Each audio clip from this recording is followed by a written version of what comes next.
বিভিন্ন স্বাদের গল্প শুনতে আজই সাবস্ক্রাইব করুন আমাদের এই YouTube channel freaky Friday stories. নমস্কার বন্ধু, আমি আজও আছি আপনার সাথে এবং আপনি শুনছেন ফ্রিকি ফ্রাইডে স্টোরিজ। আজ আপনি শুনবেন লেখিকা শম্পা চক্রবর্তীর কাহিনী পোর্ট্রেট। আমাদের আজকের গল্প পাঠে রয়েছে সায়ন্তন এবং গল্পের সূত্রধার আমি আর্জুন। শুনতে থাকুন আমাদের আজকের গল্প শম্পা চক্রবর্তীর কাহিনী পোর্ট্রেট দ্বিতীয় পর্ব।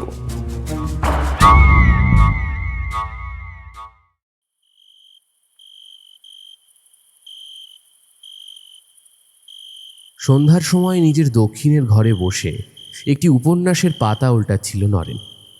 তবে মন উপন্যাসের মধ্যে সীমাবদ্ধ নয়, অন্য কোনো বিষয় নিয়ে চিন্তাগ্রস্ত। কারণটা বাড়ির দাসীদের মধ্যে একটা সাজো সাজো মনোভাব এ বাড়িতে আসার পর থেকেই দেখে আসছে সে।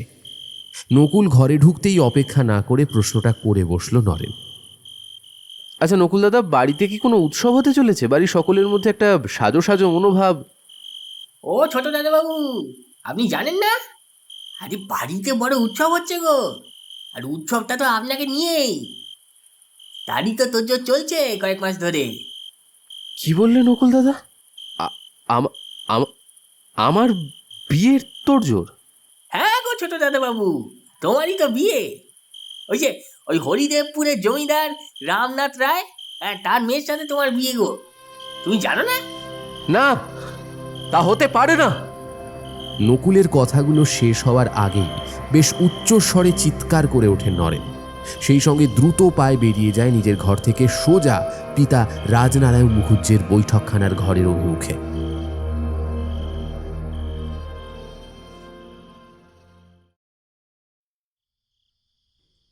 রাজনারায়ণ তার নায়েব মুকুন্দের সঙ্গে জমিদারির আয় ব্যয় সম্পর্কে আলোচনায় ব্যস্ত ছিলেন। হঠাৎ হন্তদন্ত হয়ে নরেনকে নিজের বৈঠকখানার ঘরে ঢুকতে দেখে একটু বিস্মিতই হলেন। চোখের সোনালি ফ্রেমের চশমাটা খুলে স্মিত হাসি হেসে বলে উঠলেন, কি ব্যাপার নরেন, তুমি তুমি তো প্রয়োজন ছাড়া বৈঠকখানা ঘরে আসো না, আজ হঠাৎ? আপনি আমার বিবাহ স্থির করেছেন শুনলাম। কোনো ভনিতা না করে বেশ স্পষ্ট কণ্ঠস্বরে প্রশ্নটা করে ওঠে নরেন। ও, এই কথা। সেটাই তো স্বাভাবিক নয় কি নরেন? তুমি এখন পূর্ণবয়স্ক যুবক। তোমার বিবাহ দেওয়া আমি পিতা হিসাবে আমার দায়িত্ব বলেই তো মনে করি। নিশ্চয়ই আপনার সেটা দায়িত্বের মধ্যেই পড়ে বাবা, কিন্তু আমার ইচ্ছার বিরুদ্ধে আমার বিবাহ ঠিক করে ফেললেন, এটা তো আমি মানতে পারছি না। তাছাড়া আমি হরিদেবপুরের জমিদারের মেয়েকে কখনোই বিয়ে করব না। কিন্তু আমার যে একান্ত ইচ্ছা, রমানাথ রায়ের মেয়েই আমাদের জমিদার বাড়ির বউ হয়ে আসুক। আমার জীবন থাকতে রমানাথ রায়ের মেয়েকে আমি কখনোই বিয়ে করব না বাবা। নকুলের কাছ থেকেই সুপ্রভা জানতে পারেন নরেন রাজনারায়ণের কাছে গিয়েছে বৈবাহিক বিষয়ে কথা বলতে, এবং তাদের বাগবিতণ্ডা উত্তরোত্তর বেড়ে চলেছে। শুনে সুপ্রভা শঙ্কিত চিত্তে বৈঠকখানায় উপস্থিত হন। তুমি তাহলে কাকে বিয়ে করতে চাও নরেন? কথাগুলি বলে রাজনারায়ণ একটু বাঁকা হাসি হাসলেন, যেন তার উত্তর আগে থেকেই জানা। নরেন প্রথমে তিলোত্তমার নাম উচ্চারণ করতে গিয়েও থেমে গেল। ক্ষণিকের লজ্জা তাকে পেয়ে বসল, সে নীরব হয়ে গেল। আবার রাজনারায়ণ বলে ওঠেন, বলো, আমি তার নামটা জানতে চাই। তুমি যার নাম বলবে সেই এই পরিবারের পুত্রবধূ বা কুলবধূ হবে, আমি তোমাকে কথা দিচ্ছি। আমি যার কথা বলবো তাকেই বাবা এই পরিবারের কুলবধূ অর্থাৎ আমার স্ত্রীরূপে স্বীকার করে নেবেন। তাহলে কিসের ভয়?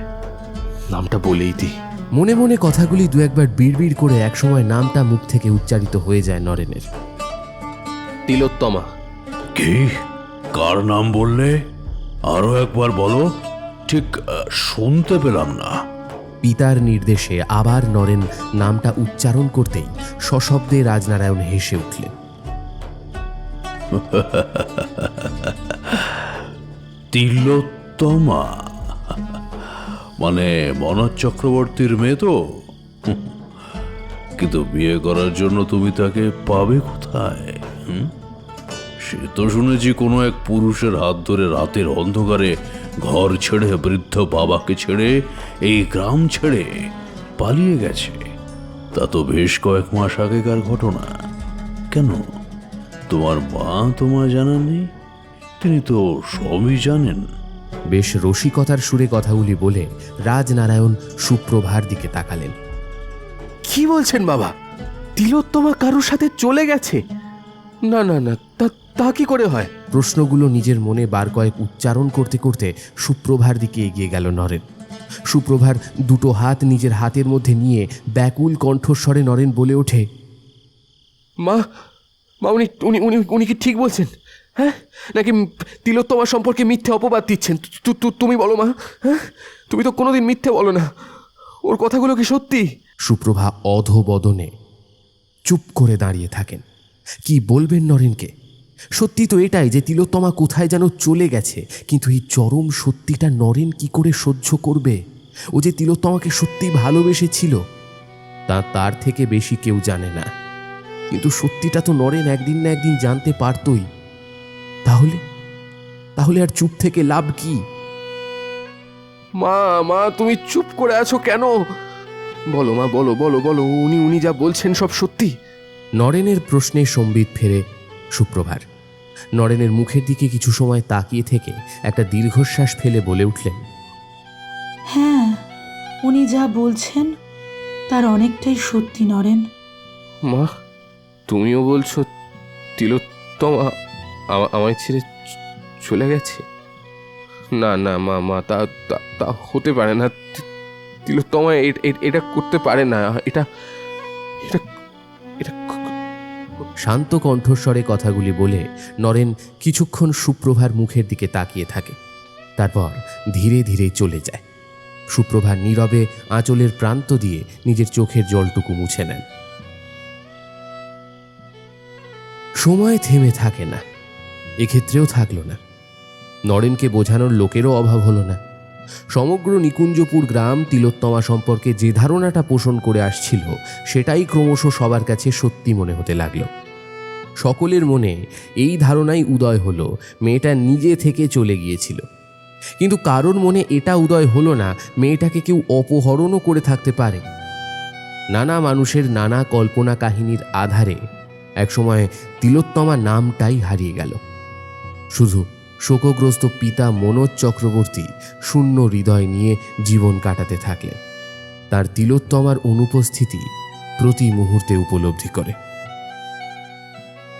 সবাই ভুলে গেলেও কই নরেন? সে তো ভুলতে পারে না তার তিলোত্তমাকে। তিলোত্তমার হাসি, তিলোত্তমার স্পর্শ, তিলোত্তমার প্রত্যেকটা কথা, এমনকি নরেনের করা তার কাছে অঙ্গীকার, সব যেন অনুরণনের মতো তার কানে প্রতিধ্বনিত হতে থাকে বারবার। প্রতি মুহূর্তে যেন তার মনে এই প্রশ্ন এসে ছুঁয়ে যায়, কোথায় তার তিলোত্তমা, যাকে নিয়ে সে স্বপ্নের জাল বুনেছে একটু একটু করে? তার কোনো হদিশ সে কোনোদিন কি পাবে না? রাজনারায়ণের অজান্তে নানাভাবে তিলোত্তমাকে খোঁজার চেষ্টাও যে করেনি নরেন তা কিন্তু নয়, কিন্তু কোথায় কোথায় তার তিলোত্তমা? মাঝে মাঝে কানাঘুষো যে তার কানে আসেনি তা নয়। তিলোত্তমা নাকি জমিদার বাড়ির বড় দিঘিতে ঝাঁপ দিয়ে আত্মহত্যা করেছে, কিন্তু আত্মহত্যার কারণ কি তা কেউ বলতে পারেনি। পারস্পরিক এই যুক্তিও অনেকে এনেছে যে জলে ডুবে মরলেও তো তার শরীরটা ভেসে উঠবে, কিন্তু এত মাস হয়ে গেল কই, কেউ তো তিলোত্তমার শরীর ভেসে উঠতে দেখেনি। অবশ্য নরেন এসব কোনো কথাই কানে তোলে না, শুধু এই আশায় দিন গুনতে থাকে হয়তো একদিন না একদিন তিলোত্তমা তার কাছে ফিরে আসবেই, আর তার বুকে মাথা রেখে বলবে, নরেন্দা, আমি কি তোমাকে ছেড়ে কোথাও যেতে পারি গো? এই তো আমি এসে গেছি, সারাটা জীবন আমি তোমার সাথে কাটিয়ে দিতে চাই। দীর্ঘ কয়েক মাস ধরেই সুপ্রভা লক্ষ্য করে আসছিলেন নরেন যেন সব ব্যাপারেই একটু অতিরিক্তই উদাসীন। হরিদেবপুরের জমিদার কন্যার সঙ্গে তার বিয়ে হতে মাত্র হাতে গোনা 20 দিন মতো বাকি, কিন্তু নরেনকে সে বিষয়ে কোনো কথা বললে সে হ্যাঁ বা না কোনো উত্তরই দেয় না। তাকে দেখলে মনে হয় বাহ্যিক কোনো ব্যাপারেই তার কোনো ইচ্ছা বা অনিচ্ছা কিছুই নেই। সুপ্রভা ছেলের এরূপ অবস্থার কোনো কারণ বোঝেন না। কি আর করবেন, শুধু দীর্ঘশ্বাস ফেলা ছাড়া, কারণ তার বাইরে আর তো কিছুই করার থাকে না তার। সন্তানের কষ্ট হৃদয় বিদীর্ণ করে সুপ্রভার। কিন্তু তিলোত্তমাকে ভালোবেসে একটা মিথ্যে আশায় নরেনের নিজের জীবনকে নষ্ট করার মধ্যেও কোনো যুক্তি সুপ্রভা দেখেন না। এদিকে নরেন যে সুরঞ্জনাকে বিয়ে করতে রাজি হয়নি তা নায়েব হরিহরই প্রথম জানায় রমানাথকে। জমিদার বাবু, সুরঞ্জনা মায়ের সাথে নরেন দাদা বাবুর সঙ্গে বিয়েটা কি আদৌ সুখের হবে? রমানাথ কাছারি বাড়ির বড় ঘরে বসে কিছু প্রয়োজনীয় দলিলপত্র দেখছিলেন। হরিহরের প্রশ্নে দলিলপত্রগুলি একপাশে সরিয়ে রেখে কিছু সময় হরিহরের মুখের দিকে তাকিয়ে থেকে একটি ছোট্ট নিঃশ্বাস ফেলে বলে উঠলেন, কেন কেন তোর এমন মনে হচ্ছে কেন হরিহর? হ্যাঁ, লোকের মুখে শুনছিলাম নরেন দাদা বাবু নাকি কেমন যেন পাগল পাড়া হয়ে গিয়েছেন। কারুর সাথে কথা বলেন না, কারুর প্রশ্নের উত্তর দেন না, এমনকি গিন্নি মায়ের কথার উত্তরটুকুও দেন না। সব সময় নাকি কেমন যেন উদাসীন। লোকে বলা বলি করে তিলোত্তমা চলে যাওয়ার শোকেই নাকি নরেন দাদাবাবু অমন হয়ে গেছেন। রমানাথ সবটুকু শুনে কিছুক্ষণ চুপ করে থেকে কিছু যেন চিন্তা করে তারপর বলে উঠলেন, তাহলে বিবাহের পূর্বেই আমাকেই ব্যবস্থা নিতে হবে দেখছি। আশা করি তারপর আর নরেনের মাথায় তিলোত্তমার ভূত থাকবে না। নরেন শুধু আমার মেয়ে সুরঞ্জনার নামই জপ করবে। অবশ্য তার জন্য তোমায় একটা ছোট কাজ করে দিতে হবে হরিহর। হে, বলুন কি করতে হবে জমিদার বাবু? কিছুই তেমন নয়, ওই ভিখারি পুরোহিতটাকে ধরে নিয়ে আসতে হবে। তবে হ্যাঁ, কাজটা করতে হবে নিকুঞ্জপুরের গ্রামের মানুষের সম্পূর্ণ অলক্ষ্যে। কাকপক্ষীও যেন টের না পায়। প্রথমে প্রলোভন দেখাবে যে তুমি ওর সঙ্গে ওর মেয়ের তিলোত্তমার দেখা করিয়ে দেবে, আর প্রলোভনে যদি কাজ না হয় রঘুকে বলবে তাকে তুলে নিয়ে আসতে। তারপর আমি যা করার করব। ওই সত্যবাদী ধার্মিক পুরোহিতই ওর মেয়ের সম্পর্কে এমন সব সত্য কথা বলবে নরেন বাবা জীবনের কাছে। দেখবে তাতে বাবা জীবন বিশ্বাস না করে আর কোথাও যাবে না। হরিহর ঠিক বুঝতে পারছিলেন না বৃদ্ধ মনোজ চক্রবর্তীকে দিয়ে কি সত্যি কথা বলাতে চাইছেন রমানাথ। কথা না বাড়িয়ে শুধু মাথা নেড়ে সে সায় দেয়। সেই রাতে তিলোত্তমা একজন পুরুষের হাত ধরে দূরে কোথায় চলে যায়। যাওয়ার সময় তার পায়ে হাত দিয়ে আশীর্বাদও নেয়। এখন সেই পুরুষটিকে বিয়ে করে সে দিব্যি সুখে শান্তিতে সংসার করছে এবং সে বর্তমানে সন্তান সম্ভবাও। এইসব সাজানো কথাই খুব সুন্দর করে গুছিয়ে বলতে যেভাবে শেখানো হয়েছিল সেভাবেই জমিদার রাজনারায়ণ সহ নিকুঞ্জপুর গ্রামের সকলের সামনে দুর্গা মন্দিরের বিশালাকার নাটমন্দিরে দাঁড়িয়ে নরেনকে বলেন বৃদ্ধ ন্যায়নিষ্ঠ সত্যবাদী মনোজ চক্রবর্তী। কিন্তু কি ভয় হেতু তিনি এই মিথ্যে কথা তার একমাত্র কন্যা তিলোত্তমা সম্পর্কে বলেছিলেন তা একমাত্র জমিদার রমানাথ রায় জানতেন, আর জানতেন মনোজ চক্রবর্তী নিজে। নিজের কন্যা তিলোত্তমা সম্পর্কে এইরূপ মিথ্যাচারের পর বৃদ্ধ আর বেশি দিন বাঁচেননি, বা তাকে বাঁচতে দেওয়া হয়নি বললেই বোধহয় ঠিক হবে। যদি সত্য কোনোভাবে প্রকাশ পেয়ে যায় এই ভয়েই তাকে হত্যা করা হয়, কারণ তিনিই তো একমাত্র জানতেন তার তিলোত্তমা রমানাথের ভোগ ও লালসার শিকার হয়ে বেনারসে বাইজি জীবন লাভ করে দিনাতিপাত করছে। কিন্তু পিতা হয়তো কন্যার মৃত মুখ দেখতে পারেন না, তাই মিথ্যা বললে মেয়েটি যদি প্রাণে বেঁচে থাকে থাকুক। এর কয়েকদিন বাদেই বড় দিঘির ধারে বৃদ্ধ মনোজ চক্রবর্তীর গলায় গামছা বাঁধা মৃতদেহটা আবিষ্কার করে নিকুঞ্জপুর গ্রামের মানুষ। বলা যায় মনোজ চক্রবর্তীর তিলোত্তমা সম্পর্কীয় মিথ্যে বাক্যগুলি এক মুহূর্তে নরেনের জীবনে আমূল পরিবর্তন এনে দিল। কারণ তার এটুকু বিশ্বাস ছিল মনোজ চক্রবর্তীর মতো ন্যায়নিষ্ঠ মানুষ কোনোদিনও তার কন্যা সম্পর্কে মিথ্যা বলবেন না। কিন্তু মনোজ চক্রবর্তীর কাছে বিশদে সব জানতে পেরে নরেনের মন জুড়ে যে তিলোত্তমার ছবি আঁকা ছিল এতদিন, তা এক মুহূর্তে ছিঁড়ে কুঁড়ে একাকার হয়ে যায়। যে তিলোত্তমাকে সে প্রাণাধিক ভালোবাসত, তাঁরই প্রতি গভীর ঘৃণা প্রদর্শন করে সুপ্রভাকে সে জানিয়ে দেয় সে এতদিন ভুল করেছে তিলোত্তমার মতো দুশ্চরিত্রাকে ভালোবেসে। এরপর থেকে তিলোত্তমার জন্য তার মনে কোনো স্থান নেই। আজ থেকে তিলোত্তমা তার জীবনে মৃত। সে হরিদেবপুরের জমিদার রমানাথ রায়ের মেয়েকেই বিয়ে করে সুখী হতে চায়। তিলোত্তমা তার ভালোবাসার যোগ্যই নয়। সুপ্রভা নরেনের সব কথাই শোনেন, কিন্তু কোথাও যেন তার সংশয় থেকেই যায় তিলোত্তমা সম্পর্কে। কেন যেন মনে হয় তার তিলোত্তমার অন্তর্ধানের পেছনে রয়েছে কোনো গভীর চক্রান্ত। কিন্তু সে নিরুপায়। তিলোত্তমার প্রতি কয়েক বিন্দু চোখের জল ফেলা ছাড়া তার আর কিছুই করার থাকল না। এরপর মাঘ মাসের শুভ দিনে নরেনের সঙ্গে বিয়ে হয়ে গেল সুরঞ্জনার। দীর্ঘ 20 বছর বা তার চেয়েও বেশি কিছু সময় পেরিয়ে গেছে। সময়টা গোধূলি বললেই ঠিক হবে। বেনারসের দশাশ্বমেধ ঘাটের প্রথম সিঁড়ির মাঝ বরাবর স্থানে বছর 20 সুদর্শন যুবা একাকী বসে একাগ্র চিত্তে সাদা পৃষ্ঠার উপর রং তুলির আঁচড়ে কি যেন এঁকে চলেছে। পরক্ষণেই পছন্দ না হওয়াতে পৃষ্ঠা ছিঁড়ে দূরে নিক্ষেপ করছে। হয়তো সে কিছুতেই তার মনের মতো আঁকা সম্পূর্ণ করতে পারছে না, যা সে আঁকতে চায়। কোথায় যেন অভাব থেকেই যাচ্ছে তার সৃষ্টিতে। যুবক গঙ্গার স্রোতের দিকে তাকিয়ে রইল বেশ কিছুক্ষণ আনমনে। মাঝে দুজন ভিখারি এসে পয়সাও নিয়ে গেল যুবকের কাছ থেকে। গোধূলির লাল আভা এসে পড়েছে গঙ্গার টলটলে জলের ওপর। নিবিষ্ট মনে তাকিয়ে থাকতে থাকতে হঠাৎই চোখ চলে গেল তার। ওকে দৃষ্টি নিবদ্ধ হল এক অপরূপ নারী মূর্তির দিকে। বয়স আন্দাজ 36 কি 37। গাত্রবর্ণ শ্বেত শুভ্র, কালো কুঞ্চিত কেশরাশি কোমর ছুঁয়েছে।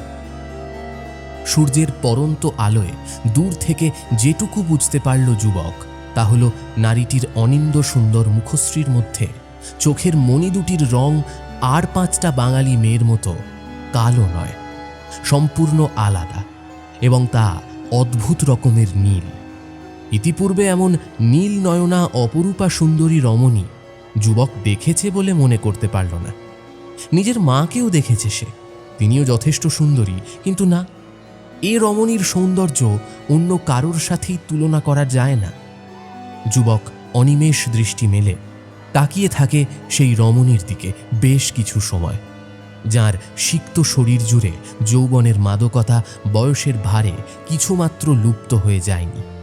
রমণী স্নান সেরে সিক্ত বসনে অস্তমিত সূর্যের দিকে প্রণাম জানিয়ে সিঁড়ির এক একটি ধাপ অতিক্রম করে ওপরে উঠে আসতে থাকেন। যুবকের চোখের পলক যেন স্থির। সূর্যের পরন্ত আলো মোহময়ী রমণীর শরীরকে আরও মোহময়ী করে তুলল। কোনো এক অদেখা স্বপ্নরাজ্যের রাজকন্যার মতো মনে হতে লাগলো যুবকের, যাকে শুধু দু চোখ ভরে দেখাতেই আনন্দ।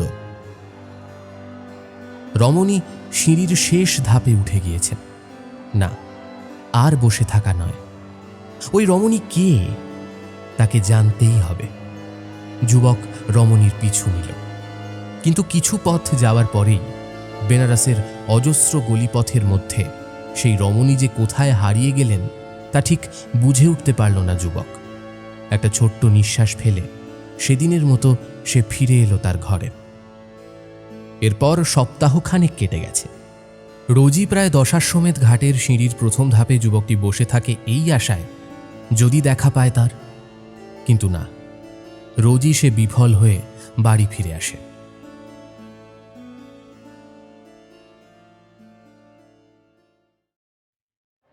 সেদিন বেশ বিকেল থাকতেই যুবক ঘাটের প্রথম ধাপে বসে আনমনে কাগজের ওপর রং তুলির আলতো ছোঁয়ায় কোনো এক কল্পনার নারী মূর্তির চিত্র অঙ্কনের চেষ্টা করতে থাকে। কিন্তু বারবার তার চোখে ভেসে উঠতে থাকে সেই নারীরই অবয়ব, যার অনিন্দ সুন্দর মুখখানি আজ 1 সপ্তাহ যাবৎ রাতের অন্ধকারেও তার চোখের পাতা দুটি এক করতে দেয়নি। কিন্তু কোথায় পাবে তাকে? কী বা পরিচয় ওই রমণীর? তার থেকে তো তিনি বয়সে অনেকটাই বড়। যদি দেখা হলে তাচ্ছিল্য করে দূরে সরিয়ে দেন নিতান্ত অর্বাচীন বলে। এরূপ নানা চিন্তাই এই 1 সপ্তাহ যাবৎ তার মনটাকে বারবার ছুঁয়ে গেছে। গোধূলির শেষ বেলা, সন্ধ্যা আসন্ন প্রায়। হঠাৎই যুবকের চোখ চলে গেল গঙ্গাবক্ষে। উনি যে তিনি!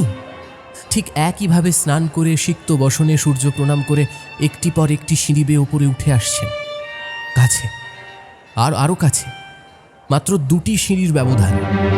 যুবক উঠে দাঁড়ালো, কিছু বলবার চেষ্টাও করলো, কিন্তু কণ্ঠ দিয়ে কোনো শব্দই বেরোলো না। চোখের মুগ্ধতা কণ্ঠকে যেন রোধ করে দিয়েছে। রমণী যুবকের পাশ দিয়ে উঠে আস্তে আস্তে চলে যাচ্ছে। যুবক সেদিনের মতো পিছু নিল। এগলি সেগলি পেরিয়ে রমণীর পিছু পিছু যুবক এসে দাঁড়ালো এক বিশালাকার পাঁচিল ঘেরা বাড়ির সামনে। কানে ভেসে আসতে লাগলো সারেঙ্গির রাগের মূর্ছনা, আর তার সাথে ঘুঙুরের ছমছম শব্দ। সঙ্গীত সম্পর্কে যুবকের যেটুকু জানা আছে তাতে বুঝতে অসুবিধা হয় না রাগটির নাম আশাবরী। যুবক বাড়ির সিংহদুয়ারের কাছে কিছুক্ষণ দাঁড়িয়ে থেকে কাউকে দেখতে না পেয়ে ফিরে আসার জন্য পা বাড়াতেই বাড়ির ভেতর থেকে সুমিষ্ট কণ্ঠস্বরের কোনো রমণীর কণ্ঠ শোনা গেল। কাকে চান? যুবক ফিরে তাকালো, দেখল একটি 17-18 বছরের তরুণী। যুবক একটি ছোট্ট নিঃশ্বাস ফেলে বলে ওঠে, আসলে আমি একজন মহিলাকে খুঁজছিলাম। তাকে একটু আগেই এই বাড়ির ভেতরে ঢুকে যেতে দেখেছি। আপনি কার কথা বলছেন? তার চেহারার বর্ণনা যদি দেন বুঝতে পারি। আসলে এখানে অনেক মহিলাই তো আছেন।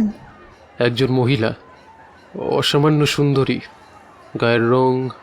ও বুঝেছি, আপনি নয়না বাইয়ের কথা বলছেন। নয়না বাই? মানে উনি? যুবক বিস্মিত হয়ে প্রশ্ন করতে তরুণী বেশ বিরক্ত হয়, বলে ওঠে, আপনি তো কোঠাতে এসে পড়েছেন, তা সেখানে বাই বা বাইজি থাকবে না তো গৃহবধূ থাকবে? আমি সে কথা বলতে চাইনি। আমি শুধু ওর সঙ্গে একটু কথা বলতে চাই, যদি সেটা কোনোভাবে।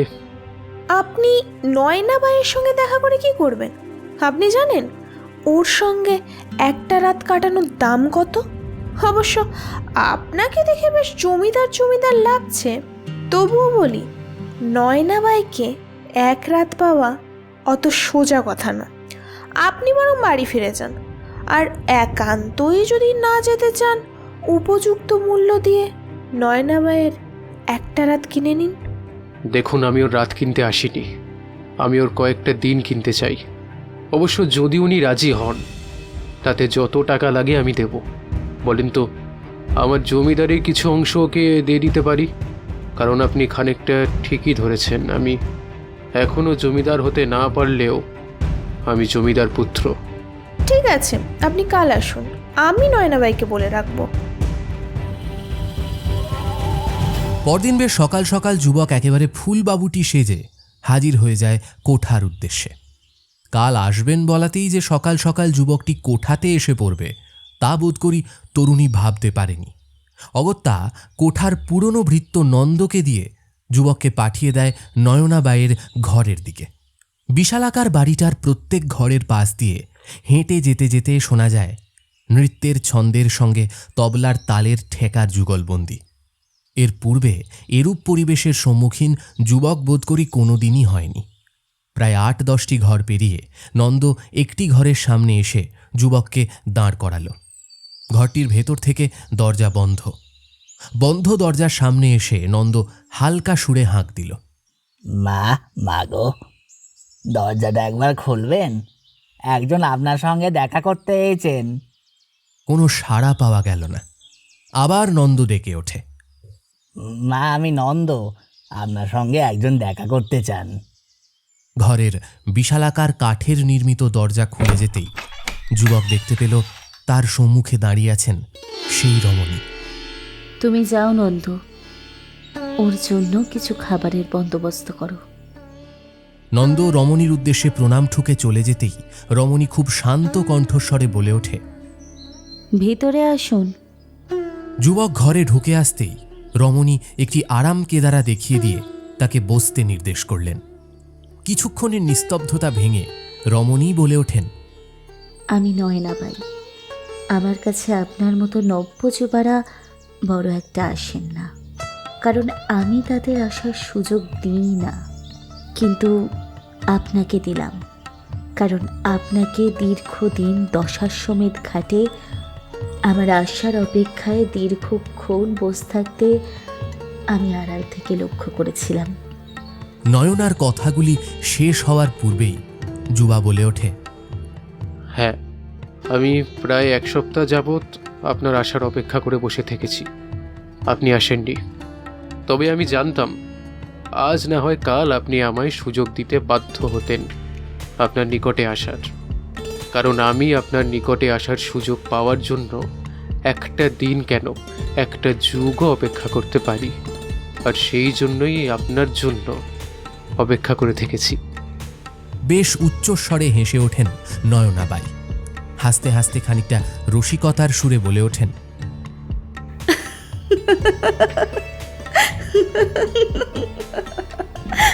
ও তাই বুঝি? আপনি আমার জন্য এক যুগ অপেক্ষা করতে পারেন? তা আপনার বয়স তো দেখে মনে হচ্ছে 19 কি 20, তার বেশি নয়। তাতেই বেশ সুন্দর কথা বলতে শিখেছেন দেখছি।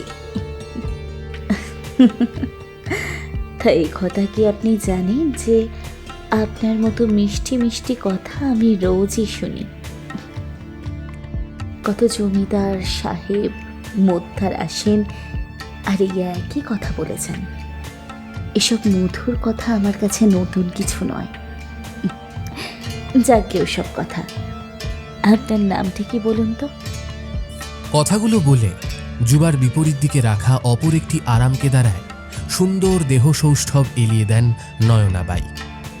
এতক্ষণ মুগ্ধ দৃষ্টি মেলে নয়নাবাইয়ের কথাগুলি মন দিয়ে শুনছিল যুবক। হঠাৎ সম্বিত ফিরে পেল দূরে কোথাও আজানের শব্দে। বলে উঠল, আমার নাম গোবিন্দ নারায়ণ, আপনি আমায় গোবিন্দ বলেই ডাকতে পারেন। আরেকটা কথা, আপনি আমাকে আপনি বলবেন না, তুমি বললেই আমার শুনতে ভালো লাগবে। বেশ, আমি আপনাকে মানে তোমাকে তুমি বলেই সম্বোধন করব গোবিন্দ। তা তুমি ঠিক কি জন্য এসেছো তা তো ঠিক বুঝলাম না। তোমার যা বয়স দেখছি, এই কোঠাতে আসার মতো তোমার বয়স হয়নি। আর মনে তো হচ্ছে না আমার মেহফিল দেখতে বা আমার সঙ্গে একটা রাত কাটানোর জন্যও তুমি এসেছো। তাহলে তাছাড়া এটুকু আন্দাজ করতে পারি আমি তোমার মায়ের বয়সী হব। তা আমার মতো একজন মধ্যবয়সী মহিলার মধ্যে তুমি কি দেখতে পেলে যে তোমায় আমার পিছু পিছু কোঠাতে আসতে হলো? তোমার বাবা মাই বা জানতে পারলে কি বলবেন তোমাকে? ভদ্রলোকের ছেলেরা কি কখনো কোঠাতে আসে? হ্যাঁ, 2 দিন আপনার পিছু নিয়েছিলাম, কারণ আপনি কোথায় থাকেন তা জানার জন্য। আর আমার বাবা মার কথা যদি বলেন তো তারা কেউ আমার স্বাধীনতায় হস্তক্ষেপ করেন না। বলতে পারেন আমি স্বাধীন। তা ভালো, কিন্তু সন্তান হয়ে তাদের যে তুমি ঠকাচ্ছ। কোনো পিতামাতাই নিশ্চয়ই আশা করবেন না যে তাদের সন্তান কোনো গণিকা গৃহে যাক। নিশ্চয়ই নয়, কিন্তু আর 5 জনের গণিকা গৃহে যাওয়ার উদ্দেশ্যের থেকে আমার উদ্দেশ্যের বিস্তর ফারাক আছে। আমি তো এসেছি আপনার পোর্ট্রেট আঁকবো বলে। এই কথা যদি আমার পিতা বা মাতা শোনেন তাতে যে অখুশি হবেন তা মনে হয় না, কারণ ওরা ভালো করেই জানেন যে আমি আমার অঙ্কন শিল্পের জন্য হিমালয় পর্বতেও বছরের পর বছর বাস করতে পারি। পোর্ট্রেট? সেটা আবার কি? ছবি আঁকা। আমি আপনার একটা ছবি আঁকবো, আপনার সব রকম ভঙ্গিমার ছবি আঁকবো, সাদা কাগজের ওপর রং তুলির প্রলেপে ফুটিয়ে তুলব। সেটাই হবে আমার পোর্ট্রেট। আমার ছবি তুমি আঁকবে? কিন্তু কেন? আর আমি যদি তোমায় আমার ছবি আঁকার অনুমতি না দিই তাহলে? আমি আপনার একটি ছবি আঁকার অনুমতি পাওয়ার জন্য 1 জন্ম কেন, দরকার হলে পরজন্ম পর্যন্ত অপেক্ষা করব। বিশ্বাস না হয় বছরখানেক আমার পরীক্ষা করুন, তারপর না হয় আপনি আপনার ছবি আঁকার অনুমতি আমায় দেবেন। স্মিত হেসে কথাগুলি বলে ওঠে গোবিন্দ নারায়ণ। নয়না কিছু সময় চিন্তা করল, কিন্তু কিছুতেই সে ভেবে পেল না এই যুবকের এমন অদ্ভুত পাগলামির কারণ কি। দুটি চোখে অবাক দৃষ্টি নিয়ে কিছু সময় গোবিন্দর মুখের দিকে তাকিয়ে নয়না বলে ওঠে, বেশ, তুমি যখন অঙ্কন শিল্পকে এত ভালোবাসো, সেটা না হয় এখন বন্ধ রাখো। 1 বছর পর আমি অনুমতি দিলে তারপর না হয় তুমি এসে আমার পোর্ট্রেট এঁকো। না, তা হবে না। আমি আপনাকে না দেখে একটা ঘন্টাও থাকতে পারবো না। তো 1 বছর তো অনেক দূরের কথা। আমি আপনার নিকটে থাকতে চাই। কথা দিচ্ছি 1 বছর রং তুলিতে হাত ঠেকাবো না। যেদিন আপনি আমাকে আপনার ছবি আঁকার অনুমতি দেবেন, সেদিন থেকেই নতুন করে রং তুলি হাতে তুলব, তার আগে নয়। নয়না দুটি চোখে বিস্ময় মিশ্রিত দৃষ্টি মেলে গোবিন্দ নারায়ণের দিকে তাকিয়ে থাকে। বলা যায় গোবিন্দ নারায়ণের জেদের কাছে সেদিন হার মেনে নয়নাবাইকে এক প্রকার রাজি হয়ে যেতে হয়েছিল। এরপর থেকে প্রত্যহই আসতে শুরু করে গোবিন্দ। মাসের পর মাস কেটে যেতে শুরু করে দ্রুত। নয়নাও আস্তে আস্তে গোবিন্দ নারায়ণকে নিতান্ত স্নেহের চোখেই দেখতে শুরু করে।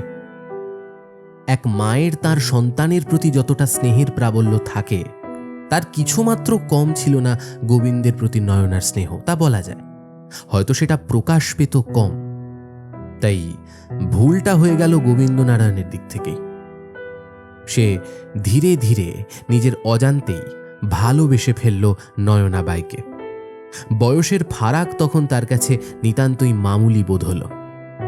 গোবিন্দ নারায়ণের যে তার প্রতি এই গভীর ভালোবাসা, তা নিতান্তই বয়সের ধর্ম বলেই মনে করল নয়না। ফলস্বরূপ গুরুত্বও কম দিত। কিন্তু নয়নার ভুল সেখানেই হল। গোবিন্দ নারায়ণের তার প্রতি ভালোবাসা ছিল নিখাদ। নয়নার প্রতি মুগ্ধতায় ছিল না কোনো কৃত্রিমতা। আর গোবিন্দ নারায়ণের এই নিখাদ ভালোবাসা আর অকৃত্রিম মুগ্ধতাতেই সৃষ্টি হতে লাগল একের পর এক নয়নার পোর্ট্রেট। নানা সাজে, নানা ভঙ্গিমায়, কখনো নয়নার নৃত্যরত বাইজি বা কখনো গ্রাম্য বধূ, কখনো স্নেহময়ী মাতৃমূর্তি, তো কখনো সিক্ত বসনা যৌবন মদমত্তা নারী। রং তুলির আঁচড়ে সৃষ্টি হতে লাগল একের পর এক পোর্ট্রেট। এইভাবে 1 বছরের মতো সময় পেরিয়ে গেল। পিতা রাজনারায়ণ ও শ্বশুরমশাই রমানাথ রায় দুজনেই স্বর্গত হয়ে গেছেন কিছুকাল। নিকুঞ্জপুর ও হরিদেবপুর 2 গ্রামের বিশাল জমিদারির একচ্ছত্র জমিদার তখন নরেন্দ্র নারায়ণ মুখুজ্জে। অপরাহ্নের কিছু সময় পরেই হবে। কাছারি বাড়ির বিশালাকার ঘরের ইজি চেয়ারে বসে কোনো এক ইংরেজি লেখকের গল্প পড়ছিল নরেন্দ্র নারায়ণ। কিছুটা দূরে পিতৃসম নায়েব মুকুন্দ চাটুর্যে জমিদারির কাগজপত্র নাড়াচাড়া করতে করতে বলে ওঠেন, কিছু কানা ঘুষো শুনছি নরেন, যদি কিছু মনে না করো তাহলে বলি। নরেন বই থেকে চোখ তুলে বলে ওঠে, কি কানাঘুষো শুনেছেন নায়েব কাকা? আমাদের গোবিন্দ বাবাজি নাকি বেনারসে এক বাইজির পাল্লায় পড়ে একেবারে বাড়ি ঘর সব ছেড়ে দিয়েছে শুনছি। পিতা রাজনারায়ণের আমলের নায়েব মুকুন্দ চাটুর্যে। কথাগুলি যে মিথ্যে বলবেন না তা আশা করা যেতেই পারে। নরেন্দ্র নারায়ণ কথাগুলি শুনে স্বভাবসুলভ মিষ্ট হাসি হেসে বলে, ও এই কথা? না না নায়েব কাকা, ওসব রটনা। আমাদের গোবিন্দ তার অঙ্কন শিল্প নিয়েই ব্যস্ত, আমরা খবর রেখেছি। হয়তো ওই অঙ্কন শিল্পের জন্যই কোঠাতে কোনো বাইজির কাছে গিয়ে থাকবে, তার বেশি কিছু নয়।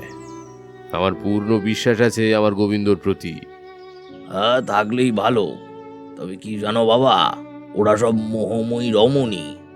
জমিদার পুত্র ওদের কোঠাতে পদার্পণ করেছে জানতে পারলে ওরা তাকে নিঃশেষ করে দিতে বেশি সময় নেবে না। যতই হোক আমাদের গোবিন্দ বাবাজির বয়সটা তো কাঁচা। যদি কোথাও মন দিয়ে বসে তাহলে মুশকিল। তুমি না পারো বৌমাকে বলো বেনারসে গিয়ে ছেলের ভাবগতিক দেখে আসতে। আমার কিন্তু খুব একটা ভালো ঠেকছে না।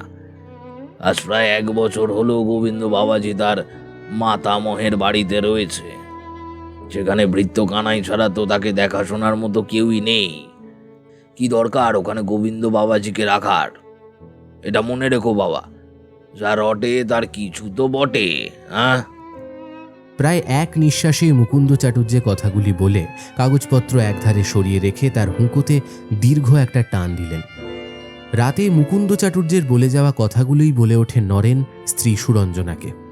দেখো সুরঞ্জনা, আমাদের গোবিন্দকে বেনারসে একাকী পাঠিয়ে নিশ্চিন্তে বসে থাকা খুব একটা ঠিক কাজ হচ্ছে না। মুকুন্দ কাকার কাছ থেকে খবর পেয়েছি গোবিন্দ নাকি কোনো এক বাইজির খপ্পরে পড়েছে। আমি অবশ্য বিশ্বাস করিনি, তবু একবার গিয়ে দেখে আসাটা সমীচীন।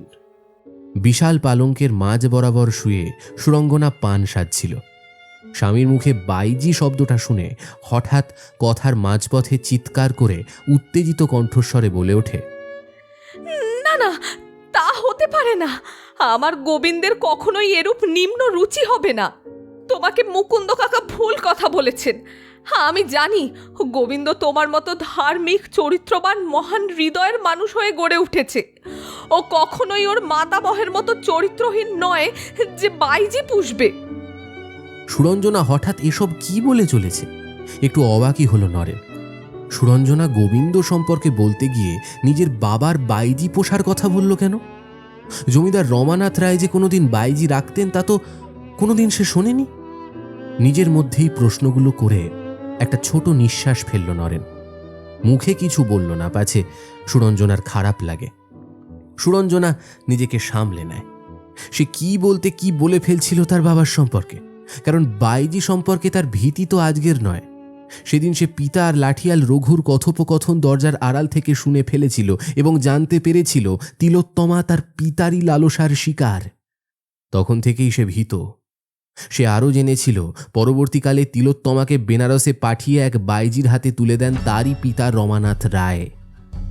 এইসব কথা যদি কোনোভাবে প্রকাশ হয়ে যায় তাহলে নরেন তার পিতাকে তো কোনোদিন ক্ষমা করবেই না, উপরন্তু সেসব জানা সত্ত্বেও নরেনকে পাওয়ার জন্য তিলোত্তমার সব ইতিহাস গোপন করেছিল। তাতে তাকেও কি কোনোদিন ক্ষমা করবে নরেন?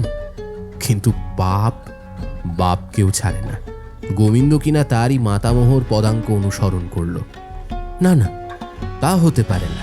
জমিদার নরেন্দ্র নারায়ণ মুখুজ্জে সব জানার আগে তাকেই জানতে হবে গোবিন্দ কোন বাইজির কাছে যায়। সে তিলোত্তমা নয় তো? ভাবতে গিয়ে বুকটা ক্ষণিকের জন্য কেঁপে ওঠে সুরঞ্জনার। একটা দীর্ঘশ্বাস ফেলে শুধু বলে ওঠে, না না, তোমার বেনারসে যাওয়ার দরকার নেই এই জমিদারি ফেলে। আমি বরং গিয়ে গোবিন্দকে সঙ্গে করে নিয়ে চলে আসব। নরেন মুখে কিছু বলে না, কারণ সত্যি জমিদারি ফেলে রেখে তার পক্ষে বেনারসে যাওয়া সম্ভব নয়। যথারীতি নায়েব মুকুন্দ চাটুর্যের সাথে সুরঞ্জনা একাই বেনারসে যাওয়ার জন্য তোড়জোড় শুরু করে দেয়। উফ, আর কতক্ষণে পোর্ট্রেটটা শেষ করবে গোবিন্দ? আর তো দাঁড়িয়ে থাকতে পারছি না। বয়স তো হচ্ছে আমার। তোমার পোর্ট্রেটের জন্য তো আমাকে নাওয়া খাওয়া ভুলে যেতে হবে দেখছি। দক্ষিণের জানলার গা ঘেঁষে দাঁড়িয়েছিল নয়না। গোবিন্দ এতক্ষণ মনোযোগ সহকারে কাগজের ওপর রং তুলির আঁচড়ে এঁকে চলেছিল নয়নার দেহ সৌষ্ঠব। নয়নার কথাগুলো তার কানে প্রবেশ করা মাত্রই সম্বিত ফিরে পেয়ে বলে ওঠে, দুদিন আমার বোধ করি আর আশা হবে না নয়না। মা আসছেন আমার কাছে, তাই ছবিটা যতটা সম্ভব তাড়াতাড়ি শেষ করার চেষ্টা করছি। আমি জানি এভাবে দাঁড়িয়ে থাকতে তোমার কষ্ট হয়, কিন্তু ভাবো, দুদিন আমি তোমায় ছেড়ে থাকবো, তার তুলনায় এটা কি বেশি কষ্ট? নয়না এটা কিছুতেই বুঝে উঠতে পারে না এই নব্য যুবক তাকে কি চোখে দেখে। মাঝে মধ্যেই ওর কথায় যখন কোনো প্রেমিকের কণ্ঠস্বর ভেসে ওঠে, মনে মনে ভীত হয় নয়না। মনকে এই বলে সান্ত্বনা দেয়, এই যুবক তাকে যে চোখেই দেখুক না কেন সে তো তাকে সন্তান তুল্যই মনে করে। কাগজ আর রং তুলি একধারে সরিয়ে পায়ে পায়ে জানলার ধারটিতে এসে দাঁড়ায় গোবিন্দ। নয়নের ডান হাতখানি নিজের হাতের মধ্যে নিয়ে বলে ওঠে, দুদিন তোমাকে ছেড়ে থাকা বড় কঠিন নয়না, কিন্তু কি করব, মা আসছেন যে। আমি তোমায় খুব খুব ভালোবাসি নয়না।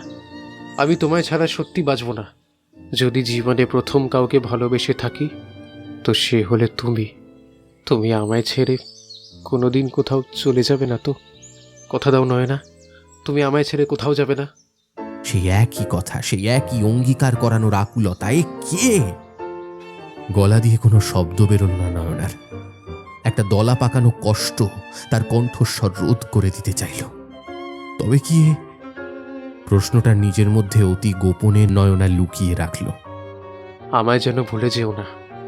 আমি আবার আসব। ছেলেটা চলে যাচ্ছে, ঠিক তার মতো চলে যাচ্ছে। পিছন ফিরে একবার তাকালো ছেলেটা, সেই একই দৃষ্টি মেলে। কেন কেন মনে হলো যেন তারই দৃষ্টি? কই, এই 1 বছরে তো একবারের জন্য মনে হয়নি। চিৎকার করে বলতে ইচ্ছে করলো, যেও না, যেও না, যেও না। আমি যে বড় একা, তোমরা সকলে আমাকে একা ফেলে কেন চলে যাও? যেও না, যেও না। কণ্ঠস্বর অবরুদ্ধ, চোখের কোণ দুটো যেন জ্বলে যাচ্ছে। কই, ও তো আর পেছন ফিরে তাকালো না। চলে যাচ্ছে খুব দ্রুত পায়ে, সিংহ দরজাটা পেরিয়ে। ওই তো চলে যাচ্ছে। একটা করে নোনা জলের ফোঁটা গাল বেয়ে নেমে আসছে, বুকের ভেতরটা দুমড়ে মুচড়ে যাচ্ছে।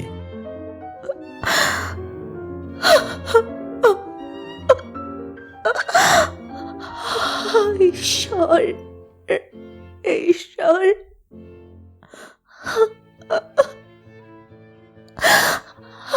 ঈশ্বর, কেন প্রেম দিলে জীবনে? কেন? প্রেমহীন জীবন তো অনেক ভালো ছিল।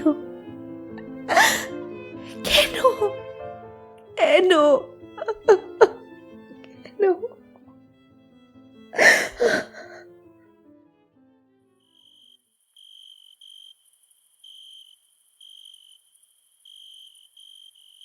সন্ধ্যা পেরিয়ে রাত ক্রমশ নেমে আসছে ধীরে ধীরে। পূবের আকাশে রূপালী থালার মতো চাঁদটা তালগাছের মগডাল থেকে উঁকি মেরে নিজের উপস্থিতি জানান দিচ্ছে। আরামকেদারায় বসে এক মনে পূবের জানলা পথে আকাশের দিকে তাকিয়ে আছে নয়নাবাই। কিছুক্ষণ আগেই বেনারসের বিখ্যাত ব্যবসায়ী চরণদাস ঘুরে গেছে। নন্দকে নয়না জানিয়ে দিয়েছে চরণদাসকে বলে দিতে আজ মেহফিল বসবে না। কিন্তু সে তো নাছোড়বান্দা। দীর্ঘ 20 বছরের রোজগার অভ্যাসে যে তার বাধা পড়ল। চরণদাস সম্পর্কে ভাবতে গেলে এখনো হাসি পায় নয়নার। তখন নয়নার বয়স কতই বা হবে, সদ্য কোঠাতে এসেছে। ঝুমুরবাইয়ের তালিমে নাচ গান কয়েক মাসে রপ্তও করে নিয়েছিল। সন্ধেবেলা মোক্ষদা দিদি ভালো করে চুল বেঁধে সাজিয়ে দিয়ে হেসে বলেছিল, বুড়ো তোর মতো কচি পেয়ে কি যে করবে কে জানে, প্রথম রাতেই না কুপকাত হয়েছে। কথাগুলো বুঝতে পারিনি 15 বছরের তিলোত্তমা। তাই টানা টানা চোখ দুটো মেলে বিস্ময় মেশানো দৃষ্টিতে তাকিয়েছিল মোক্ষদার দিকে। কিন্তু চরণদাস সেই রাতে তাকে স্পর্শটুকুও করেনি, শুধু ফ্যালফ্যালে দৃষ্টি মেলে তাকিয়ে থেকেছিল তার দিকে। সম্বিত ফিরে পেয়েছিল নয়নারই সুমিষ্ট কণ্ঠস্বরে। চরণবাবু, আপনার মাথায় তো অনেক পাকা চুল, আমি তুলে দেব? একটা একটা করে তুলে দিই। আমি আমার বাবার মাথার পাকা চুলও তুলে দিতাম, দেব? হিন্দিভাষী হলেও চরণদাস বাংলা ভাষা ভালোই বুঝত, তাই নয়নার কথাগুলো বুঝতে তার সময় লাগেনি, বরং খানিকটা থতমত খেয়ে গিয়ে হেসে ফেলেছিল। শুধু বাংলা ভাষা দিয়ে কাম চলবে না, সাথে সাথে হিন্দি ভাষাটা ঝুমুরের কাছে রপ্ত করতে হয়েছিল নয়নাকে। খদ্দেরের সঙ্গে কথা বলতে হবে তো, হিন্দিটা তো শেখা দরকার, কারণ বেনারসে তো হিন্দি ভাষার মানুষই বেশি। বলা যায় কেউ যদি নয়নার একনিষ্ঠ ভক্ত থেকে থাকে তা সে চরণদাস, যে আজ পর্যন্ত বিয়েটুকুও করেনি নয়নারই জন্য। মেহফিলে এসে নয়নার গান আর নাচটুকু দেখেই যেন তৃপ্ত আজ 20 বছর ধরে। দীর্ঘ 20 বছরে এরকম দিন কোনো দিনও বোধ করি যায়নি যে নয়নাবাই মেহফিল বসায়নি আর চরণদাস সেই মেহফিলে উপস্থিত হয়নি। হয়তো আগেভাগেই উপস্থিত থেকে সারেঙ্গিটা হাতে তুলে নিমগ্ন হয়েছে কোনো বিষাদ মেশানো রাগের মূর্ছনায়। আজই প্রথম মেহফিল বসল না, আর চরণদাসের রাগের মূর্ছনাও কেউ শুনতে পেল না। মোক্ষদাকে সঙ্গে দিয়ে রমানাথ যেদিন প্রথম বেনারসে পাঠিয়ে দেয় তিলোত্তমাকে ঝুমুরবাইয়ের কাছে, সেদিন মনে মনে কিছুটা হলেও স্বস্তি পেয়েছিল তিলোত্তমা, এই ভেবে যে অন্তত রমানাথের মতো জানোয়ারটার লালসার হাত থেকে কিছুটা হলেও মুক্তি পেয়েছে। কিন্তু হতভাগিনী সেই মুহূর্তে হয়তো বুঝতে পারেনি যে সে গোষ্পদ থেকে সরাসরি সাগরে এসে পড়েছে। রমানাথ তাকে যে কোন নরকের মধ্যে ছুঁড়ে ফেলে দিয়েছিল তা তার মতো সদ্য কিশোরীর পক্ষে বুঝে উঠতে একটু সময়ই লেগেছিল। তাই ওখানকার মেয়েদের বেশভূষা দেখে সারল্যের সঙ্গে মোক্ষদাকে একদিন প্রশ্ন করেছিল, এই আমরা কোথায় এলাম গো মোক্ষদাদি? এখানের মেয়ে মানুষগুলো কেমন যেন সাজগোজ করে। কই, আমাদের নিকুঞ্জপুরের মেয়ে মানুষরা তো এমন ধারা সাজে না। মোক্ষদা গাল টিপে দিয়ে বলেছিল, ওরে পড়ার মুখী, এতদিন তোকে একজনই ভোগ করেছে, এখন তোকে 12 ভূতে যাতে ভোগ করে সেই রকম জায়গায় জানোয়ার রমানাথ পাঠিয়ে দিয়েছে, তা এখনো বুঝিস না কেন? নিজের কাছে রাখার তো সাহস পায়নি, তাই তো কোঠাতে পাঠিয়ে দিয়েছে। আর কোটার মেয়েরা তো এরকমই সাজে, তারা কি তোর গ্রামের বৌঝিদের মতো আটপৌরে সাজবে? এক ঝটকায় ঘরের কোণে সরে গিয়েছিল তিলোত্তমা। চিৎকার করে কেঁদে উঠে বলেছিল,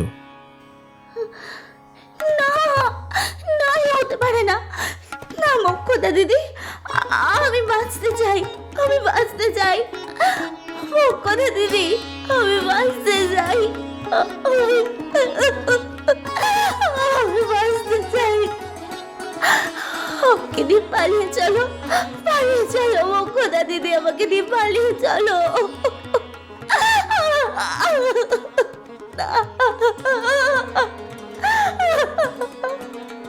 মেয়েটার আকুল আর্তনাদ মোক্ষদার বুকের ভেতরটা তোলপাড় করে দিয়েছিল, কিন্তু তার কিছুই করার নেই। কোঠার চারিপাশের সর্বদা সজাগ অস্ত্রধারী প্রহরীদের হাত থেকে এই মেয়েটিকে নিয়ে পালিয়ে যাওয়া তার পক্ষে নিতান্তই দুষ্কর। অগত্যা ওই কোঠাই হয়ে উঠল তিলোত্তমার আজীবনের ঠিকানা। এরপর কয়েক মাস ধরে ঝুমুরবাই নিজের হাতে তালিম দিয়ে নাচ গান শিখিয়ে গড়ে তুলতে থাকে তিলোত্তমাকে। প্রথম প্রথম অনেক কেঁদেছে, অনেক অনুনয় বিনয় করেছে তাকে ছেড়ে দেবার জন্য, কিন্তু কেউই তার কান্নার কোনো মূল্য দিত না। বরং নতুন একটা নামকরণ হলো, তিলোত্তমা থেকে নয়নাবাই। অবশ্য তা বলা যায় রমানাথেরই নির্দেশে, যাতে তিলোত্তমা নামের অস্তিত্ব ধুয়ে মুছে সাফ হয়ে যায়। বলা যায় কয়েক বছরের মধ্যেই নয়নাবাই নামটা বেনারসের বেশিরভাগ অভিজাত পরিবারের পুরুষ সমাজের কাছে পরিচিত হতে বেশি দেরিও হলো না। অভিজাত, শিক্ষিত, ভদ্র, চরিত্রবান এই শব্দের পুরুষ মানুষগুলো রাতের মেহফিলে এসে যখন মদের পেয়ালায় চুমুক দিতে গিয়ে বলে উঠত, নয়না তুমি যা চাইবে তাই দেব, শুধু একটা রাত তুমি আমায় দাও। কেমন যেন হাসি পেত নয়নার। এত অর্থ, এত প্রতিপত্তি যাদের, তারা কিনা তার ন্যায় ভিখারি নারীর জন্য সব কিছু দিয়ে দিতে পারে। কিন্তু এই মেহফিলে তাদের দৌরাত্ম্য সীমাবদ্ধ থাকত। চরণদাসের প্রবল বাহুবলকে এড়িয়ে কারোর পক্ষেই সম্ভব হতো না নয়নাকে স্পর্শ করার। রমানাথ মাঝে মধ্যে যখন আসত, সেই কয়েকদিন চরণদাস কেমন যেন হয়ে যেত। চরণদাস যে কোনোভাবেই রমানাথকে পছন্দ করত না তা নয়না ভালোই বুঝত, কিন্তু তার যেন রমানাথের বিরুদ্ধে কিছু করার থাকত না, শুধু কঠোর দৃষ্টি দিয়ে রমানাথকে বিদ্ধ করা ছাড়া। তারপর এলো সেই শুভ দিন। রমানাথের মৃত্যুর খবরটা চরণদাসই এনেছিল। সেদিন প্রথম লক্ষ্য করেছিল নয়না চরণদাসকে, ওর ঠোঁটের প্রান্তে পরিতৃপ্তির হাসি। গোবিন্দনারায়ণকেও যে চরণদাস ভালো চোখে মেনে নিতে পারছিল না তা একদিন চরণদাস ওর কথাতেই জানিয়ে দিয়েছিল নয়নাকে। চরণদাস যে কিছুমাত্র ভুল বলেনি তা জানা সত্ত্বেও নয়না অত্যন্ত রূঢ় কণ্ঠস্বরে চরণদাসকে বলেছিল, আমি একটা বাইছি, আমার ঘরে কে আসবে কে আসবে না, কে ভালোবাসবে কে ভালোবাসবে না, সব ব্যাপারে তোমাকে বলার অধিকার কে দিয়েছে? এত বছর ধরে যে অভিভাবকের ন্যায় নয়নাকে আগলে আসছে, তাকে হঠাৎ এত কটু কথা বলেছিল কেন? আজ এই জ্যোৎস্না আলোকিত রাতে ভাবতে গিয়ে মনের ভেতরটা টনটন করে উঠল নয়নার। কিন্তু কেন যে গোবিন্দনারায়ণের জন্য নয়না চরণদাসকে অত কটু কথা বলেছিল তার কারণ আজও খুঁজে পায়নি নয়না। তবে কি সত্যিই ছেলেটাকে সে ভালোবেসে ফেলেছে? কিন্তু এ ভালোবাসা তো অন্য ভালোবাসা, নিখাদ সন্তানের প্রতি মায়ের ভালোবাসা। কিন্তু তার চরণদাসকে সেদিন বলতে পারল না কেন? সে লজ্জায় নাকি নিজের ভালোবাসার প্রতি সন্দিহান ছিল সে? একটা দীর্ঘশ্বাস ফেলল নয়না। চাঁদের উপর একটা কালো আস্তরণ ক্রমশ ঘনীভূত হচ্ছে। আস্তে আস্তে চাঁদটা সেই কালো আস্তরণের আড়ালে হারিয়ে যাচ্ছে। আকাশটা কালো হয়ে গেছে। বৃষ্টি নামল অঝোর ধারায়।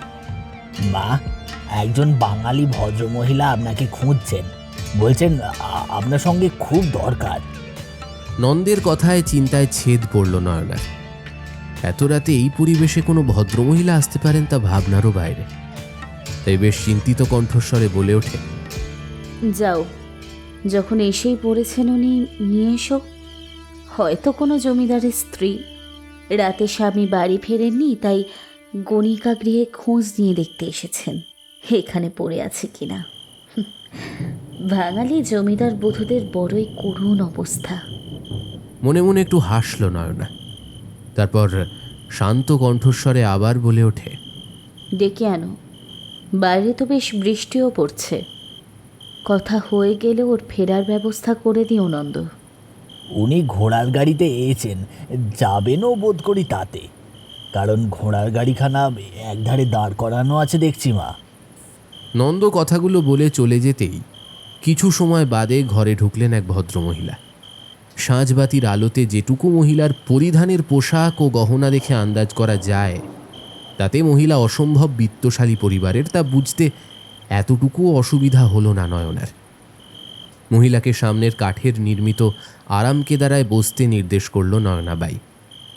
মহিলা আরাম কেদারায় বসে ঘরের এদিক ওদিক তাকাতে তাকাতে হঠাৎই প্রশ্নটা করল, আমাকে তুমি চিনতে পারছো না তিলোত্তমা? তিলোত্তমা। দীর্ঘ 20 বছরে যে নামটা এক প্রকার ভুলেই গেছে নয়নাবাই, সেই নামটা হঠাৎ এক অপরিচিতার কণ্ঠে শুনে একটু থতমত খেয়ে গেল। আরাম কেদারা থেকে দেহটা তখনই তুলে নিয়ে বলে ওঠেন, তিলোত্তমা? কে তিলোত্তমা? এখানে আপনার সামনে যে বসে আছে সে তিলোত্তমা নয়, সে নয়নাবাই।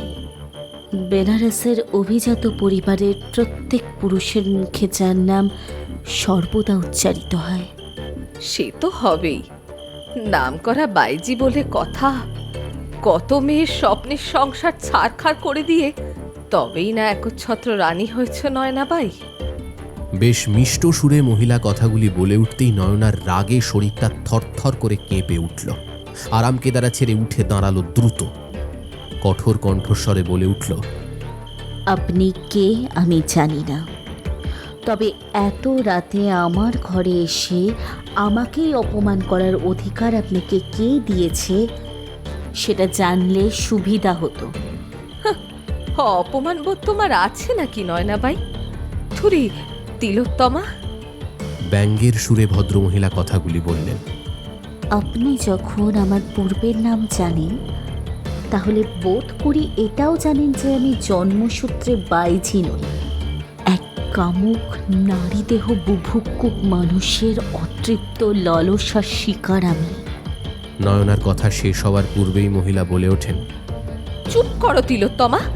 যার সম্পর্কে নোংরা গালাগালিগুলি উচ্চারণ করছো তিনি আমার বাবা রমানাথ রায়। চমকে উঠল নয়নাবাই। কি চমকে উঠলে তো তিলোত্তমা? ভাবছো সুরঞ্জনা তোমার কোঠাতে এলো কেন? তবে সাত করে আসেনি, বিপদে পড়েই এসেছি। আর এটাও তো ঠিক, কোনো ভদ্র সমাজের স্ত্রীলোক নিশ্চয়ই সাত করে তোমাদের গণিকা গৃহে আসে না। পূর্ণ শ্লেষের সুর ফুটে উঠল সুরঞ্জনার কণ্ঠস্বরে। এখানে কি জন্য এসেছো সুরঞ্জনা? সেটাই না হয় বলো। এখানে আসার তো তোমার কোনো কারণ সত্যিই দেখছি না। শান্ত অথচ দৃঢ় কণ্ঠস্বরে কথাগুলি বলে ওঠে তিলোত্তমা। যাক, সুরঞ্জনা নামটা তোমার মনে আছে তাহলে। তবে শোনো, কোনো ভনিতা না করেই বলছি, আমি এসেছি তোমার থেকে আমার ছেলেকে রক্ষা করতে। আমার পিতার ওপর শোধ তুলতে গিয়ে তুমি আমার ছেলেকেই শেষ টোপ হিসেবে ব্যবহার করবে, তা আমার ভাবতেই লজ্জা করছে তিলোত্তমা। অবশ্য তোমাদের মতো বাজারের মেয়ে মানুষদের থেকে আর কি বা আশা করা যায়? তোমার সন্তান? কে তোমার সন্তান সুরঞ্জনা, যাকে তোমার কথায় আমি টোপ হিসাবে ব্যবহার করেছি? তুমি ভুল ভাবছো সুরঞ্জনা। তোমার হয়তো জানা নেই, এই গণিকা গৃহে যেসব ভদ্রলোকেরা আসেন তারা স্বেচ্ছায় আসেন। আমরা কাউকে জোর করে টোপ ফেলে আনি না। না, আমার গোবিন্দনারায়ণ সেরূপ প্রকৃতির ছেলেই নয় যে তোমার মতো। গোবিন্দনারায়ণ তোমার ছেলে? সুরঞ্জনার কথাগুলি শেষ হওয়ার পূর্বেই আর্ত চিৎকার করে ওঠে তিলোত্তমা। শুধু আমার ছেলে নয়, গোবিন্দ আমার আর জমিদার নরেন্দ্র নারায়ণ মুখুজ্জের ছেলে, পরবর্তীকালে নিকুঞ্জপুরের ভাবি জমিদার। সগর্বে বলে ওঠে সুরঞ্জনা। গোবিন্দনারায়ণ তোমার আর নরেন্দার ছেলে? অস্ফুট স্বরে বাক্যটা নিজের অজান্তেই বেরিয়ে এলো তিলোত্তমার কণ্ঠস্বর থেকে। ঈশ্বর, এ তোমার কেমন পরিহাস! তাকে এত কাছে পেয়েও পুরোপুরি চিনতে পারলাম না।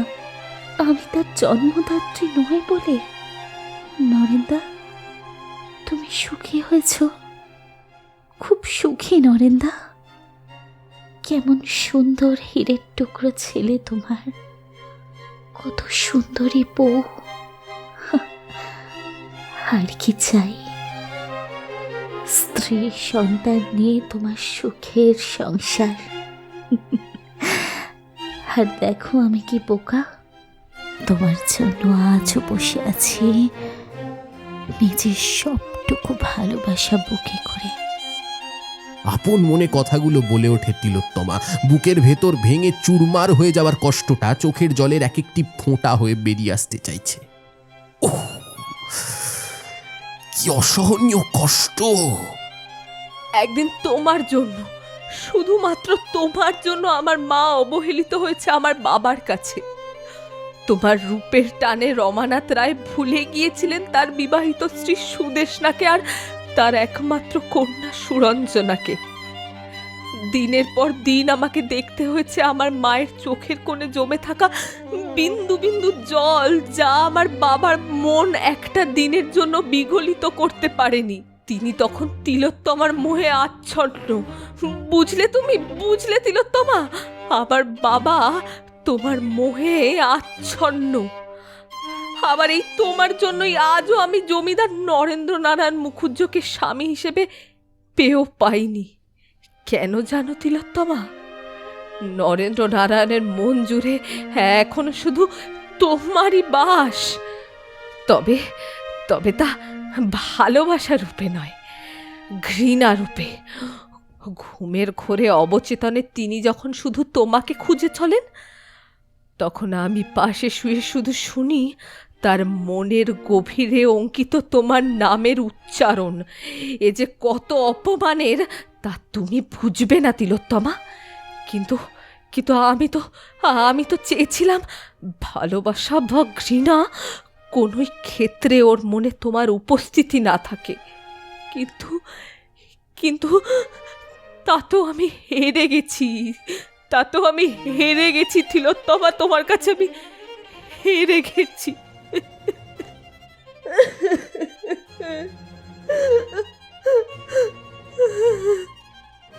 কান্নায় ভেঙে পড়ল সুরঞ্জনা। সুরঞ্জনার একের পর এক অভিযোগ নীরবে শুনে যায় তিলোত্তমা। চোখের কোণ দুটো তার ভরে ওঠে নোনা জলে। একটা একটা করে গাল বেয়ে নেমে আসতে থাকে সর্পিল আকারে। কোথায় যেন হারিয়ে যাচ্ছে সে। বুকের ভেতর জমে থাকা দীর্ঘদিনের চাপা কষ্ট গলার কাছে দলা পাকিয়ে বাক রোধ করে রেখেছে তার অনেক আগেই। সুরঞ্জনা আবার কঠোর থেকে কঠোরতম কণ্ঠস্বরে বলে ওঠে, আজ আমি কত বড় হতভাগিনী তুমি জানো তিলোত্তমা? যে আমার পিতার রক্ষিতা, সেই আবার আমার স্বামীর প্রেয়সী। আর তার থেকেও দুঃখের কি জানো? সেই আবার আমার সন্তানের স্বপ্নচারিণী।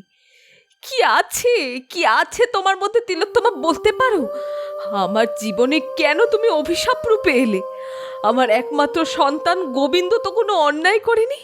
তাকে তুমি কেন তোমার ছলনার নাক পাশে বাঁধলে, বলতে পারো? তুমি কি জানো গোবিন্দর ঘরের দেয়ালের প্রত্যেকটি কোনায় কোনায় শুধুমাত্র তোমার ছবি আঁকা রয়েছে? দীর্ঘ 1 বছর বাদে সন্তানকে কাছে টেনে যখন তার কুশল জানতে চাইলাম, তখন সে শুধু একটা কথাই বলে উঠল, আমি নয়নাবাইকে বিয়ে করতে চাই মা। প্রথমে বুঝতে পারিনি নয়নাবাই কে।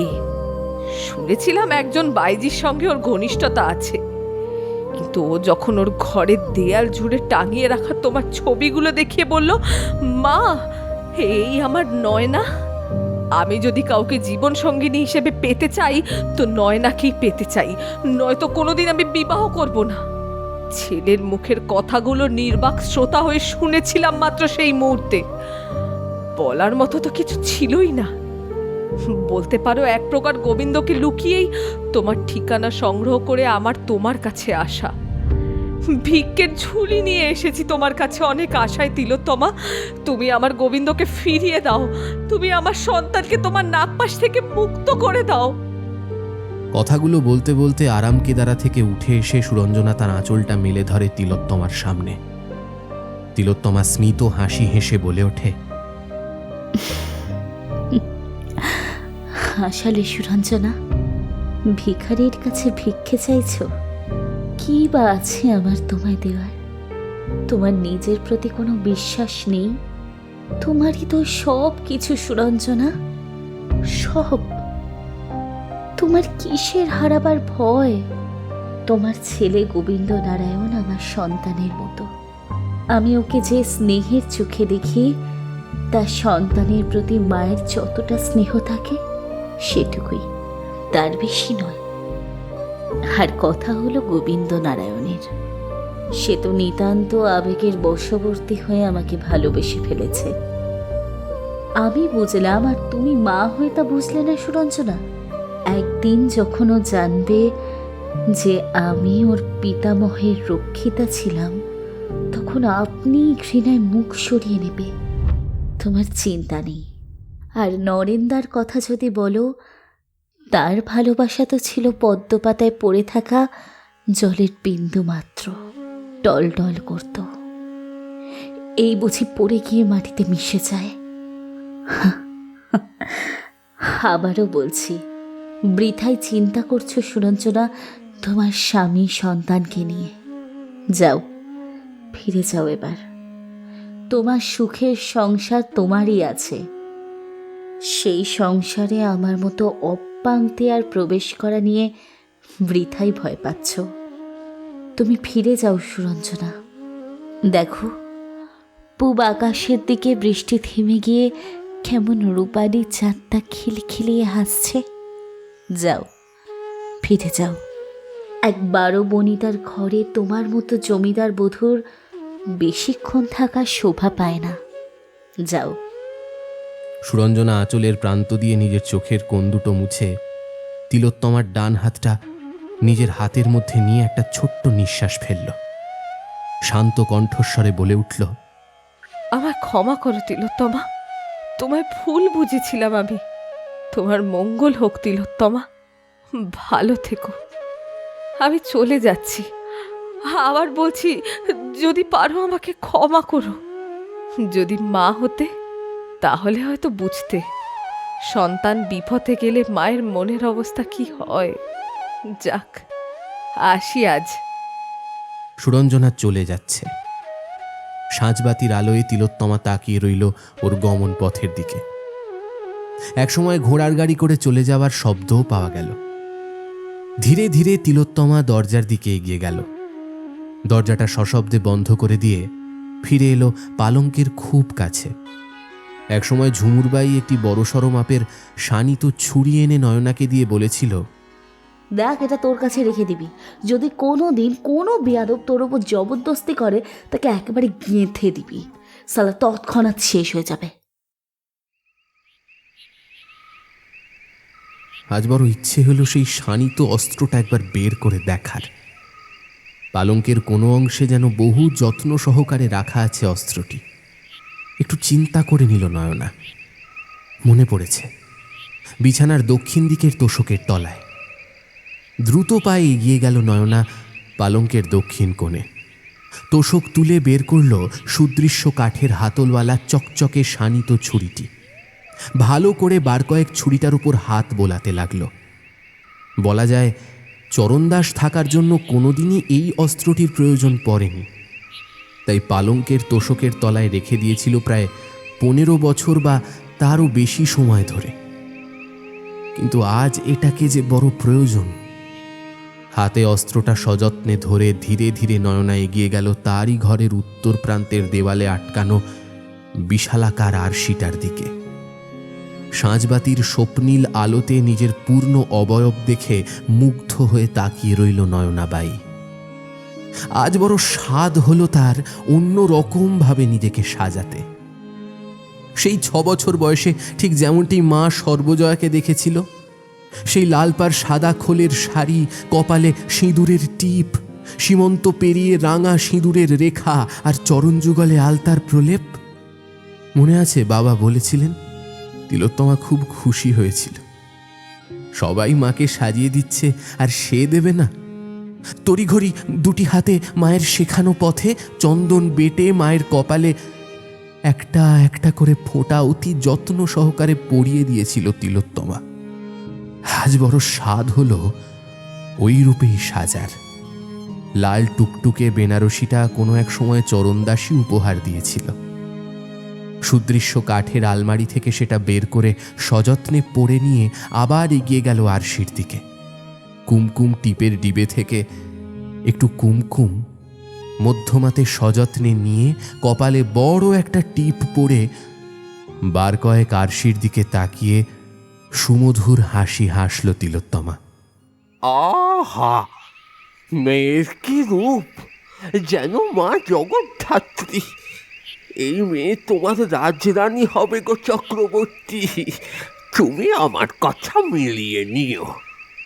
তখন কতই বা বয়স তিলোত্তমার? মাত্র 10 কি 11 হবে। সময়টা অপরাহ্ন। তৃষ্ণার্ত আনন্দ চক্রবর্তীকে জলের ঘটি আর আধবাটি বাতাসায় গিয়ে দিতে গেলে তিলোত্তমার মাথায় হাত রেখে অশীতিপর বৃদ্ধ কথাগুলি বলে উঠতেই মনোজ চক্রবর্তী একটু বিগলিত হয়ে উঠেছিলেন। বলে উঠেছিলেন, এত বছর বাদে কথাগুলো ভাবতে গিয়ে খুব হাসি পেল নয়নার। রাজরানী হবে চক্রবর্তী, তোমার মেয়ে রাজরানী হবে। সত্যি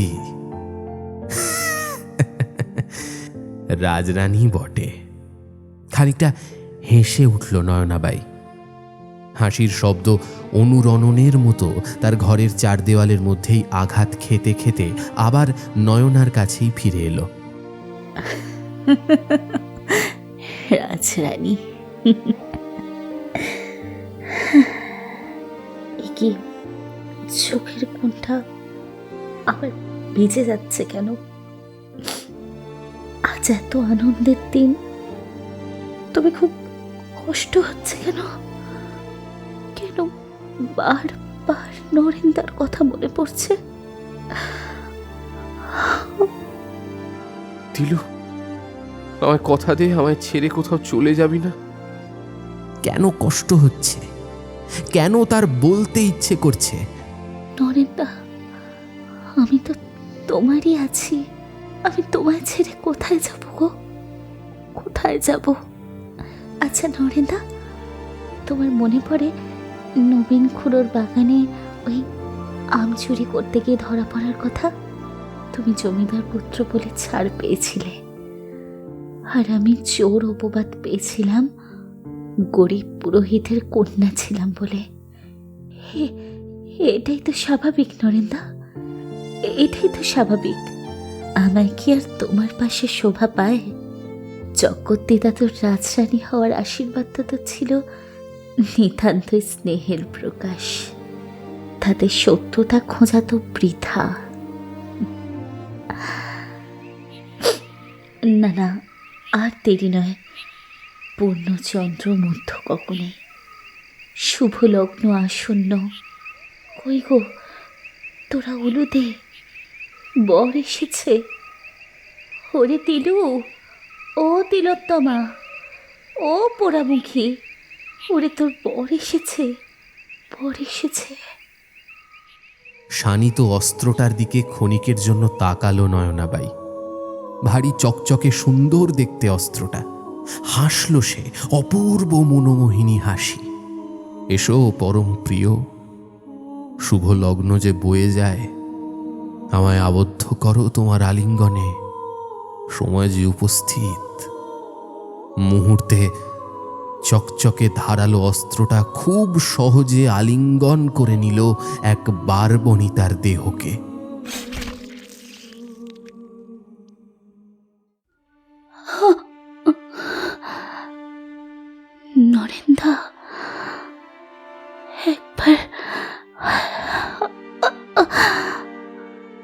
একবার আমার কাছে এসো। আমার তৃষ্ণার্ত ওষ্ঠ দুটোকে তোমার পুরো সত্যের ছোঁয়া এঁকে দিয়ে যাও।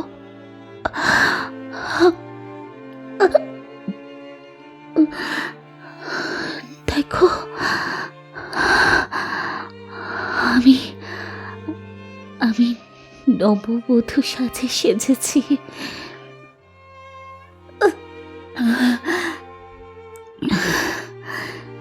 যেমন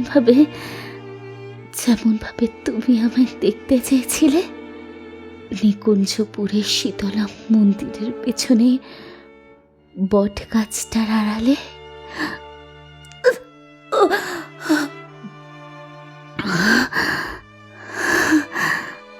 সেদিনের 8 পৌরের শাড়িটার আঁচল আমার মাথায় টেনে দিয়ে বলেছিলে, তুই কত সুন্দর তিলু।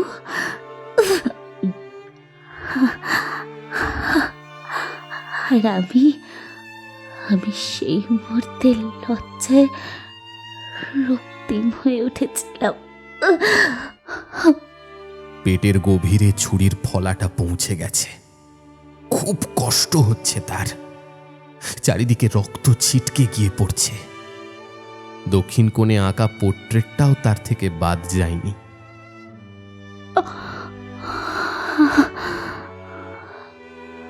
গোবিন্দ, কত যত্ন করে এঁকেছিলি বাবা পোর্ট্রেটটা, তার উপরে অমন করে রক্ত ছিটে পড়ল রে।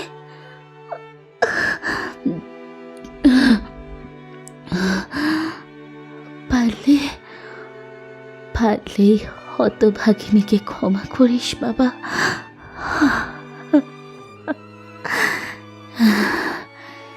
এবার পরম শান্তি, কোনো কষ্ট, কোনো যন্ত্রণা নেই। সুরঞ্জনা, তোমার শুভেচ্ছা বার্তা মনে পড়ে গেল বোন।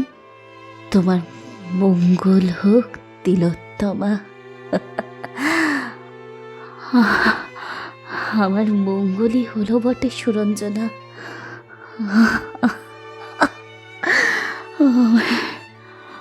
আমার মঙ্গলই হলো। দুটো চোখে নেমে আসছে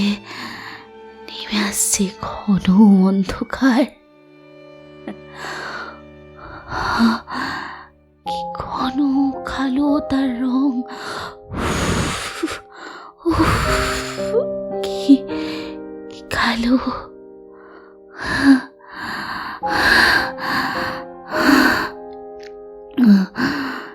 চরণ দাস, আলো জ্বালাও। আজ যে তোমায় বড় মনে পড়ছে গো চরণ দাস, মনে পড়ছে। একটা দীর্ঘশ্বাস ফেলল নয়নাবাই। ঠোঁটের প্রান্তে ফুটে উঠল তার মনোমোহিনী হাসি। যন্ত্রণাক্লিষ্ট কণ্ঠস্বরে আবার মনে মনে বলল,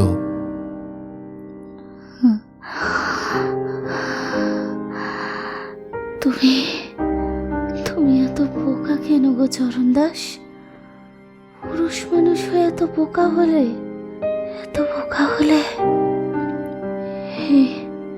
এইবার বনিতার শরীরকে তো যথেষ্ট ভোগ করা যায়।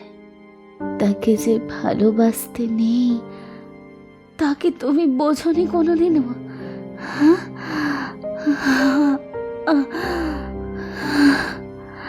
এই নারীর শরীরটাকে স্পর্শ না করে শুধু অভিভাবকতা করে গেলে। এর উপর কে জানে এই অদ্ভুত সম্পর্কের কি নাম তুমি দিয়েছিলে? এই ভালোবাসার কি নাম তা তুমিই জানো।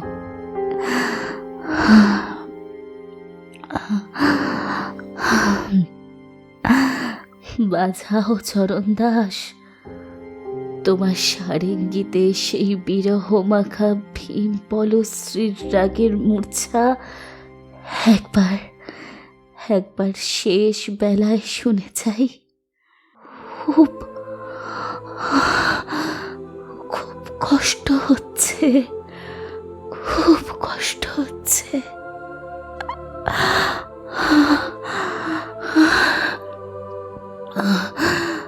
আর সময় নেই চরণ দাস, এবার আমায় যেতে হবে। ওপারের ডাক এসে গেছে গো।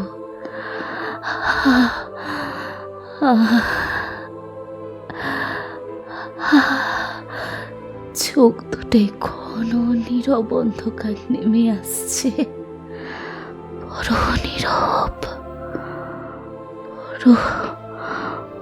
বড় ঘুম পাচ্ছে, বড় ঘুম।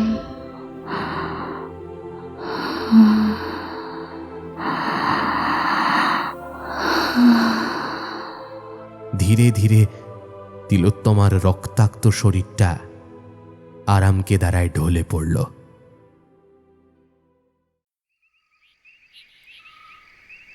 তিলোত্তমা, তুই এভাবে চলে যেতে পারিস না। আমি আমার ভুল বুঝেছি তিলোত্তমা, যাস না, আমায় ছেড়ে যাস না, আমায় ছেড়ে যাস না তিলোত্তমা। রত্নদ্বীপের চিৎকারে ঘুম ভেঙে গেল সোমার। পূবের জানলা পথে অমাবস্যার কালো ছায়া কেটে গিয়ে লাল আভা বেরিয়ে এসে জানান দিচ্ছে উষা আগত। ধর্মর করে বিছানায় উঠে বসল সোমা।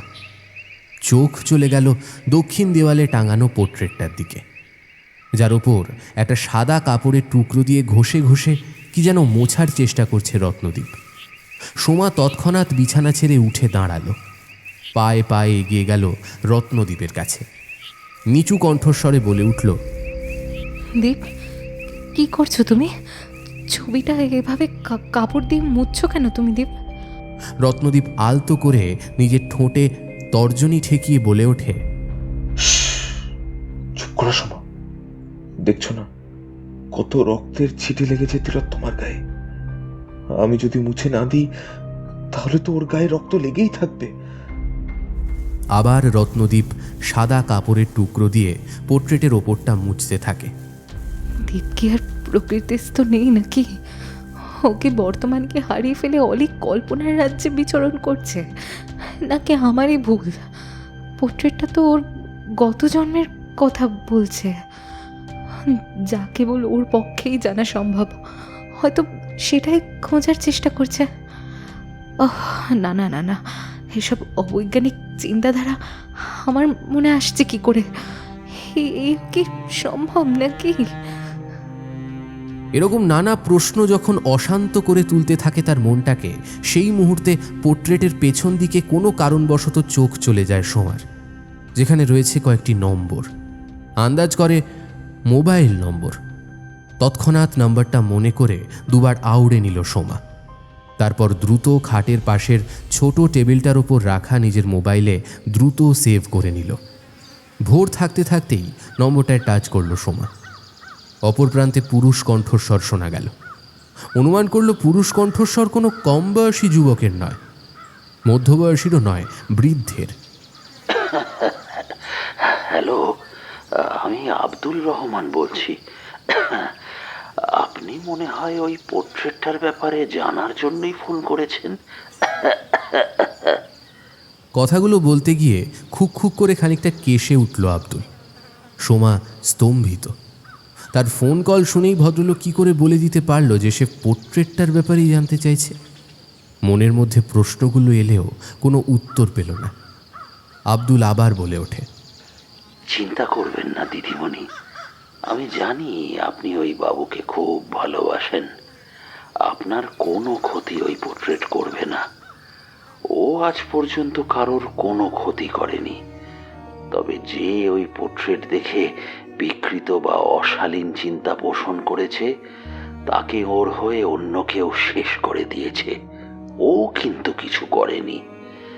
যাই হোক, আপনাকে তো ফোনে সব কথা বলা যাবে না। আপনি বরং বড় বাজারে আলিম শেখের দোকানের কাছে আসুন আজ বিকেলে। আমি আপনাকে বিস্তারিত জানাবো, তাহলেই বুঝবেন আমি কে। আর আমি বুঝলামই বা কি করে আপনি ফোন করেছেন। সবই আল্লাহর দোয়া দিদিমণি। প্রায় এক নিঃশ্বাসে কথাগুলো বলে মোবাইলের লাইনটা কেটে দিল আব্দুল।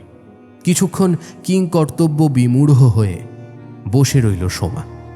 কিছুতেই বুঝে উঠতে পারল না ভদ্রলোক কি করে আন্দাজ করলো সে রত্নদীপকে ভালোবাসে, আর এই পোর্ট্রেটটা সম্পর্কেই বা এত কিছু জানলো কি করে? এর পেছনে কোনো রহস্য আছে? যদি থাকেও তার কোনো নিশ্চিত সমাধান করতে হবে, নয়তো রত্নদীপকে এই অবস্থা থেকে ফেরানো নিতান্তই কঠিন হবে। বিকেলের দিকে সোমা একাই হাজির হয়ে যায় বড়বাজারে আলিম শেখের পুরনো দ্রব্য কেনাবেচার দোকানের সামনে। কিছুক্ষণ এদিক ওদিক ঘোরাঘুরি করতেই এক বৃদ্ধ গোছের ভদ্রলোক সোমার সামনে এসে উপস্থিত হয়ে বলে ওঠে, আমি আব্দুল রহমান। সোমা দুহাত জোর করে নমস্কার জানিয়ে বলে ওঠে, আমি সোমা, মানে জানি আপনাকে আমি প্রথম দিনই দেখেছি দিদিমণি, যেদিন আপনি প্রথম রত্নদীপ বাবুর সঙ্গে এসেছিলেন। তবে দিদিমণি, আজ এখানে দাঁড়িয়ে থাকলে আমাদের হবে না। আমার সঙ্গে একটা জায়গায় আপনাকে যেতে হবে, যদি আমায় ভরসা করেন। তাছাড়া সেখানে না গেলে আপনি রত্নদীপ বাবুকে কোনো দিন সুস্থ করতে পারবেন না। যথারীতি আব্দুলের কথা মতো সোমা আব্দুলের সঙ্গে উপস্থিত হলো বাগবাজারে। অনেকগুলো ছোট বড় গলি পেরিয়ে একটা 100 বছর কি তারও বেশি পুরনো আমলের জরাজীর্ণ বাড়ির সামনে এসে দাঁড়ালো। সূর্য প্রায় অস্তমিত। গোধূলির রঙে জরাজীর্ণ বাড়িটাকে কেবল যেন ছোটবেলায় পড়া রূপকথার গল্পের দৈত্যপুরীর মতো মনে হলো সোমার। আব্দুল বাড়ির সামনেই কাঠের দরজায় লোহার হাতল দুটিকে দুবার নাড়া দিতেই দরজা খুলে গেল এবং একজন 40 কি তারও কিছু বেশি বয়স্ক ভদ্রমহিলা দরজা খুলে দিতেই আব্দুলের পিছু পিছু সোমা বাড়ির ভেতর ঢুকে পড়ল। ভদ্রমহিলা হয়তো আগে থেকেই জানতেন তারা আসবে, তাই কোনো প্রশ্ন না করেই সোমাকে সাথে নিয়ে একটি দালান লাগোয়া বদ্ধ ঘরের সামনে এসে দাঁড়ালেন। ঘরের দরজা খুলে দিতেই একটা ভ্যাপসা গন্ধ নাকে ছুঁয়ে গেল। আব্দুল এতক্ষণ নীরব ছিল। ঘরের ভেতরে লাইট জ্বালিয়ে দিল। ঘরের মধ্যেকার অন্ধকার দূর হয়ে গেল নিমেষেই। আব্দুল সোমাকে উদ্দেশ্য করে তৎক্ষণাৎ বলে উঠল, আসেন দিদিমণি, ভেতরে আসেন। আপনি যে জন্য যোধপুর পার্ক থেকে ছুটে এসেছেন তার উত্তর পেয়ে যাবেন। পায়ে পায়ে সোমা ঘরে ঢুকে পড়ল। গভীর বিস্ময় নিয়ে এদিক ওদিক চারিদিকে তাকাতে গিয়ে সারা ঘর জুড়েই দেখতে পেল শুধু পোর্ট্রেট আর পোর্ট্রেট। আর সবচাইতে অবাক হওয়ার বিষয় হলো প্রত্যেক পোর্ট্রেটই হলো ওই নীল নয়না অসামান্য সুন্দরীর, যার পোর্ট্রেট নিয়ে রত্নদীপের আকুল আকুতি।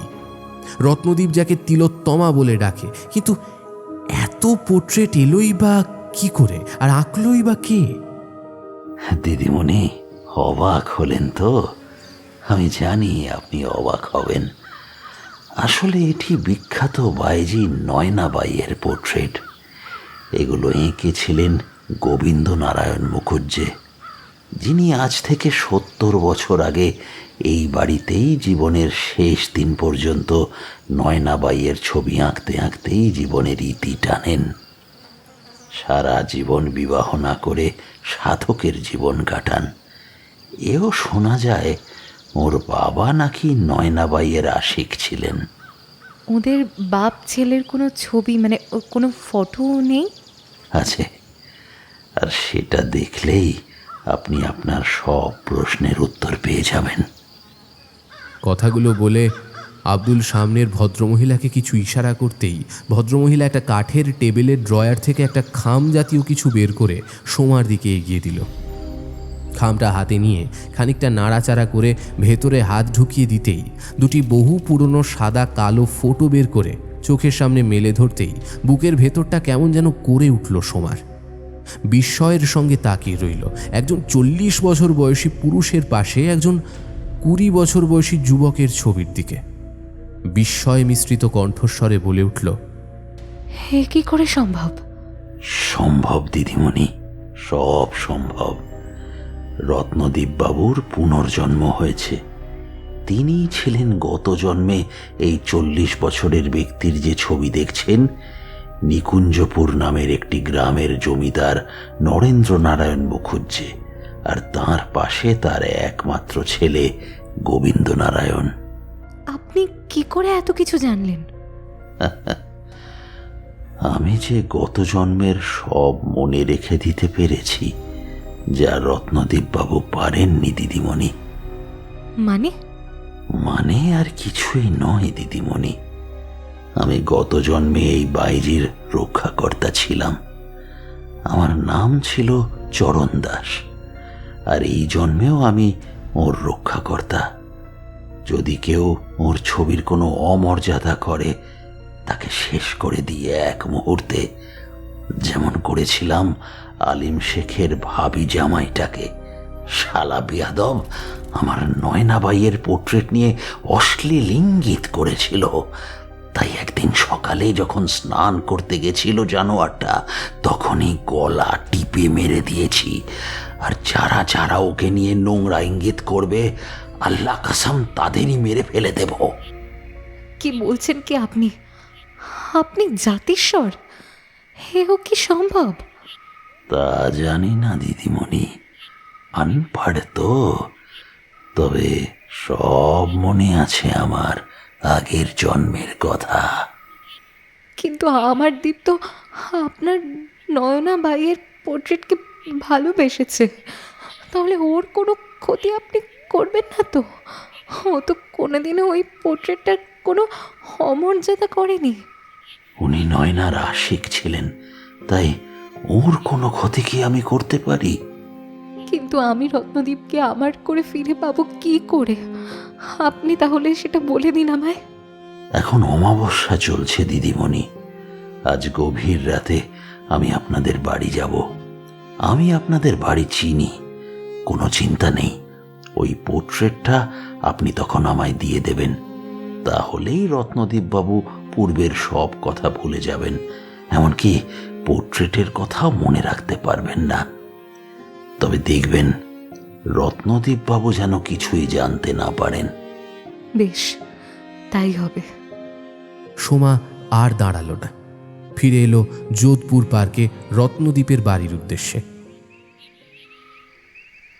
রাত গভীর, আকাশ কালো মেঘে ঢাকা পড়েছে। এই বুঝি ঝড় উঠবে আর তোলপাড় করে দেবে প্রকৃতিকে। রত্নদ্বীপকে সৌরভ কিছুক্ষণ আগেই দেখে ঘুমের ইঞ্জেকশন দিয়ে চলে গেছেন। সোমার চোখে ঘুম নেই, শুধু অপেক্ষা। রাত গভীর থেকে গভীরতম হচ্ছে, তার আসার সময় হলো। সোমা নিঃশব্দে বিছানা ছেড়ে উঠে দাঁড়ালো, পায়ে পায়ে এগিয়ে গেল পোর্ট্রেটটার দিকে। দেওয়াল থেকে পোর্ট্রেটটা নিয়ে দরজা খুলে ধীরে ধীরে এগিয়ে গেল কোলাপসিবল গেটের দিকে। কিছুক্ষণ এদিক ওদিক তাকাতেই গলা পাওয়া গেল। দিদিমণি, আমি এখানে, দিন ওটা। কোলাপসিবল গেট খুলে সোমা পোর্ট্রেটটা এগিয়ে দিল আব্দুলের দিকে। পরম স্নেহে আব্দুল সেটা বুকে জড়িয়ে নিয়ে ধীরে ধীরে চলে গেল। ঘুম ভাঙল রমা দেবীর কণ্ঠস্বরে। তিনি ভেজানো দরজাটা খুলে ঘরে ঢুকে এসে বলে ওঠেন, সোমা, আজ তুই একবার বাড়ি থেকে ঘুরে আয়। তোর মা বাবা সবাই ব্যস্ত হয়ে পড়েছেন। জানিস সোমা, দীপু আবার আগের মতো হয়ে গেছে। একটু আগে জগিং করে এসে কফি খেতে খেতে খবরের কাগজ পড়ছে বারান্দায়। আমায় বলল, মা আজ আমি, তুমি আর সোমা একটা মুভি দেখতে যাব, তাড়াতাড়ি কাজ সেরে নিও। সোমা বিছানা ছেড়ে উঠে দাঁড়ালো। ধীরে ধীরে ঘর থেকে বেরিয়ে এগিয়ে গেল বারান্দার দিকে, যেখানে এক মনে দৈনিক খবরের কাগজটার ওপর ঝুঁকে পড়ে কিছু যেন মনোযোগ দিয়ে পড়ছে রত্নদ্বীপ। সোমা পেছনে গিয়ে দাঁড়াতেই রত্নদ্বীপ কাগজ থেকে মুখ না তুলেই বলে ওঠে, জানো সোমা, গতকাল গভীর রাতে বাগবাজার এলাকায় একটা পোড়ো বাড়িতে হঠাৎ আগুন লেগে যায়। আর ওই বাড়ির একজন বৃদ্ধ সদস্য আব্দুল রহমান ও এক মহিলা আলিফা খাতুন, দুজনেই অগ্নিদগ্ধ হয়ে মারা গেছেন। আর সেই সঙ্গে ওই বাড়িতে নাকি অনেক দুষ্প্রাপ্য পোর্ট্রেট পুড়ে ছাই হয়ে গেছে, যেগুলো প্রায় 100 বছর আগের আঁকা। পুলিশ তদন্ত শুরু করেছে, কিন্তু এখনো খুঁজে পায়নি অগ্নিসংযোগের কারণ কি। প্রতিবেশীরা বলছে প্রায় 70 বছর আগে ওই বাড়ির মালিক গোবিন্দ নারায়ণ মুখার্জিও নাকি পুড়ে মারা গিয়েছিলেন। তিনি আবার নিকুঞ্জপুর নামে একটি গ্রামের জমিদার ছিলেন। বিষয় সম্পত্তি দান করে বাগবাজারে বাড়িটি 100 বছর আগে তৈরি করেছিলেন। আর তারপর এই ঘটনা। অনেকে মনে করছে বৃদ্ধ আব্দুল নিজেই নাকি বাড়িতে অগ্নিসংযোগ ঘটিয়ে থাকবে।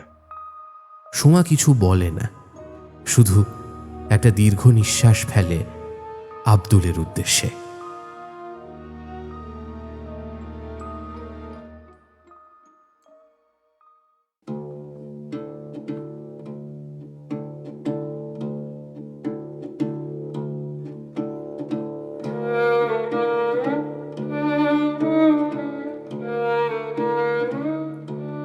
শুনছিলেন পোর্ট্রেট দ্বিতীয় পর্ব।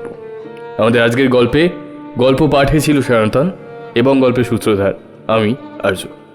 এই গল্পের নাট্যরূপ নির্মাণ করেছে উমা কুণ্ডু এবং অন্যান্য চরিত্রে ছিলেন মৈনাক, ইন্দ্রনীল, অস্মিতা, তৃষা, পার্থ, সৃষ্টি, সৌরভ, শঙ্খ, ঋদ্ধি, নীল, সৌমদ্বীপ, শ্রীরূপ, সুপ্রজা, রৌনক, রুবিনা, সোনিয়া এবং সৃজিতা। আবহ সঙ্গীত ও স্পেশাল এফেক্টসে আর্য ও Shankha. Poster design team Pixelate. তাহলে কেমন লাগলো আমাদের আজকের গল্প নিশ্চয়ই জানাবেন আমাদের। কিভাবে জানাবেন?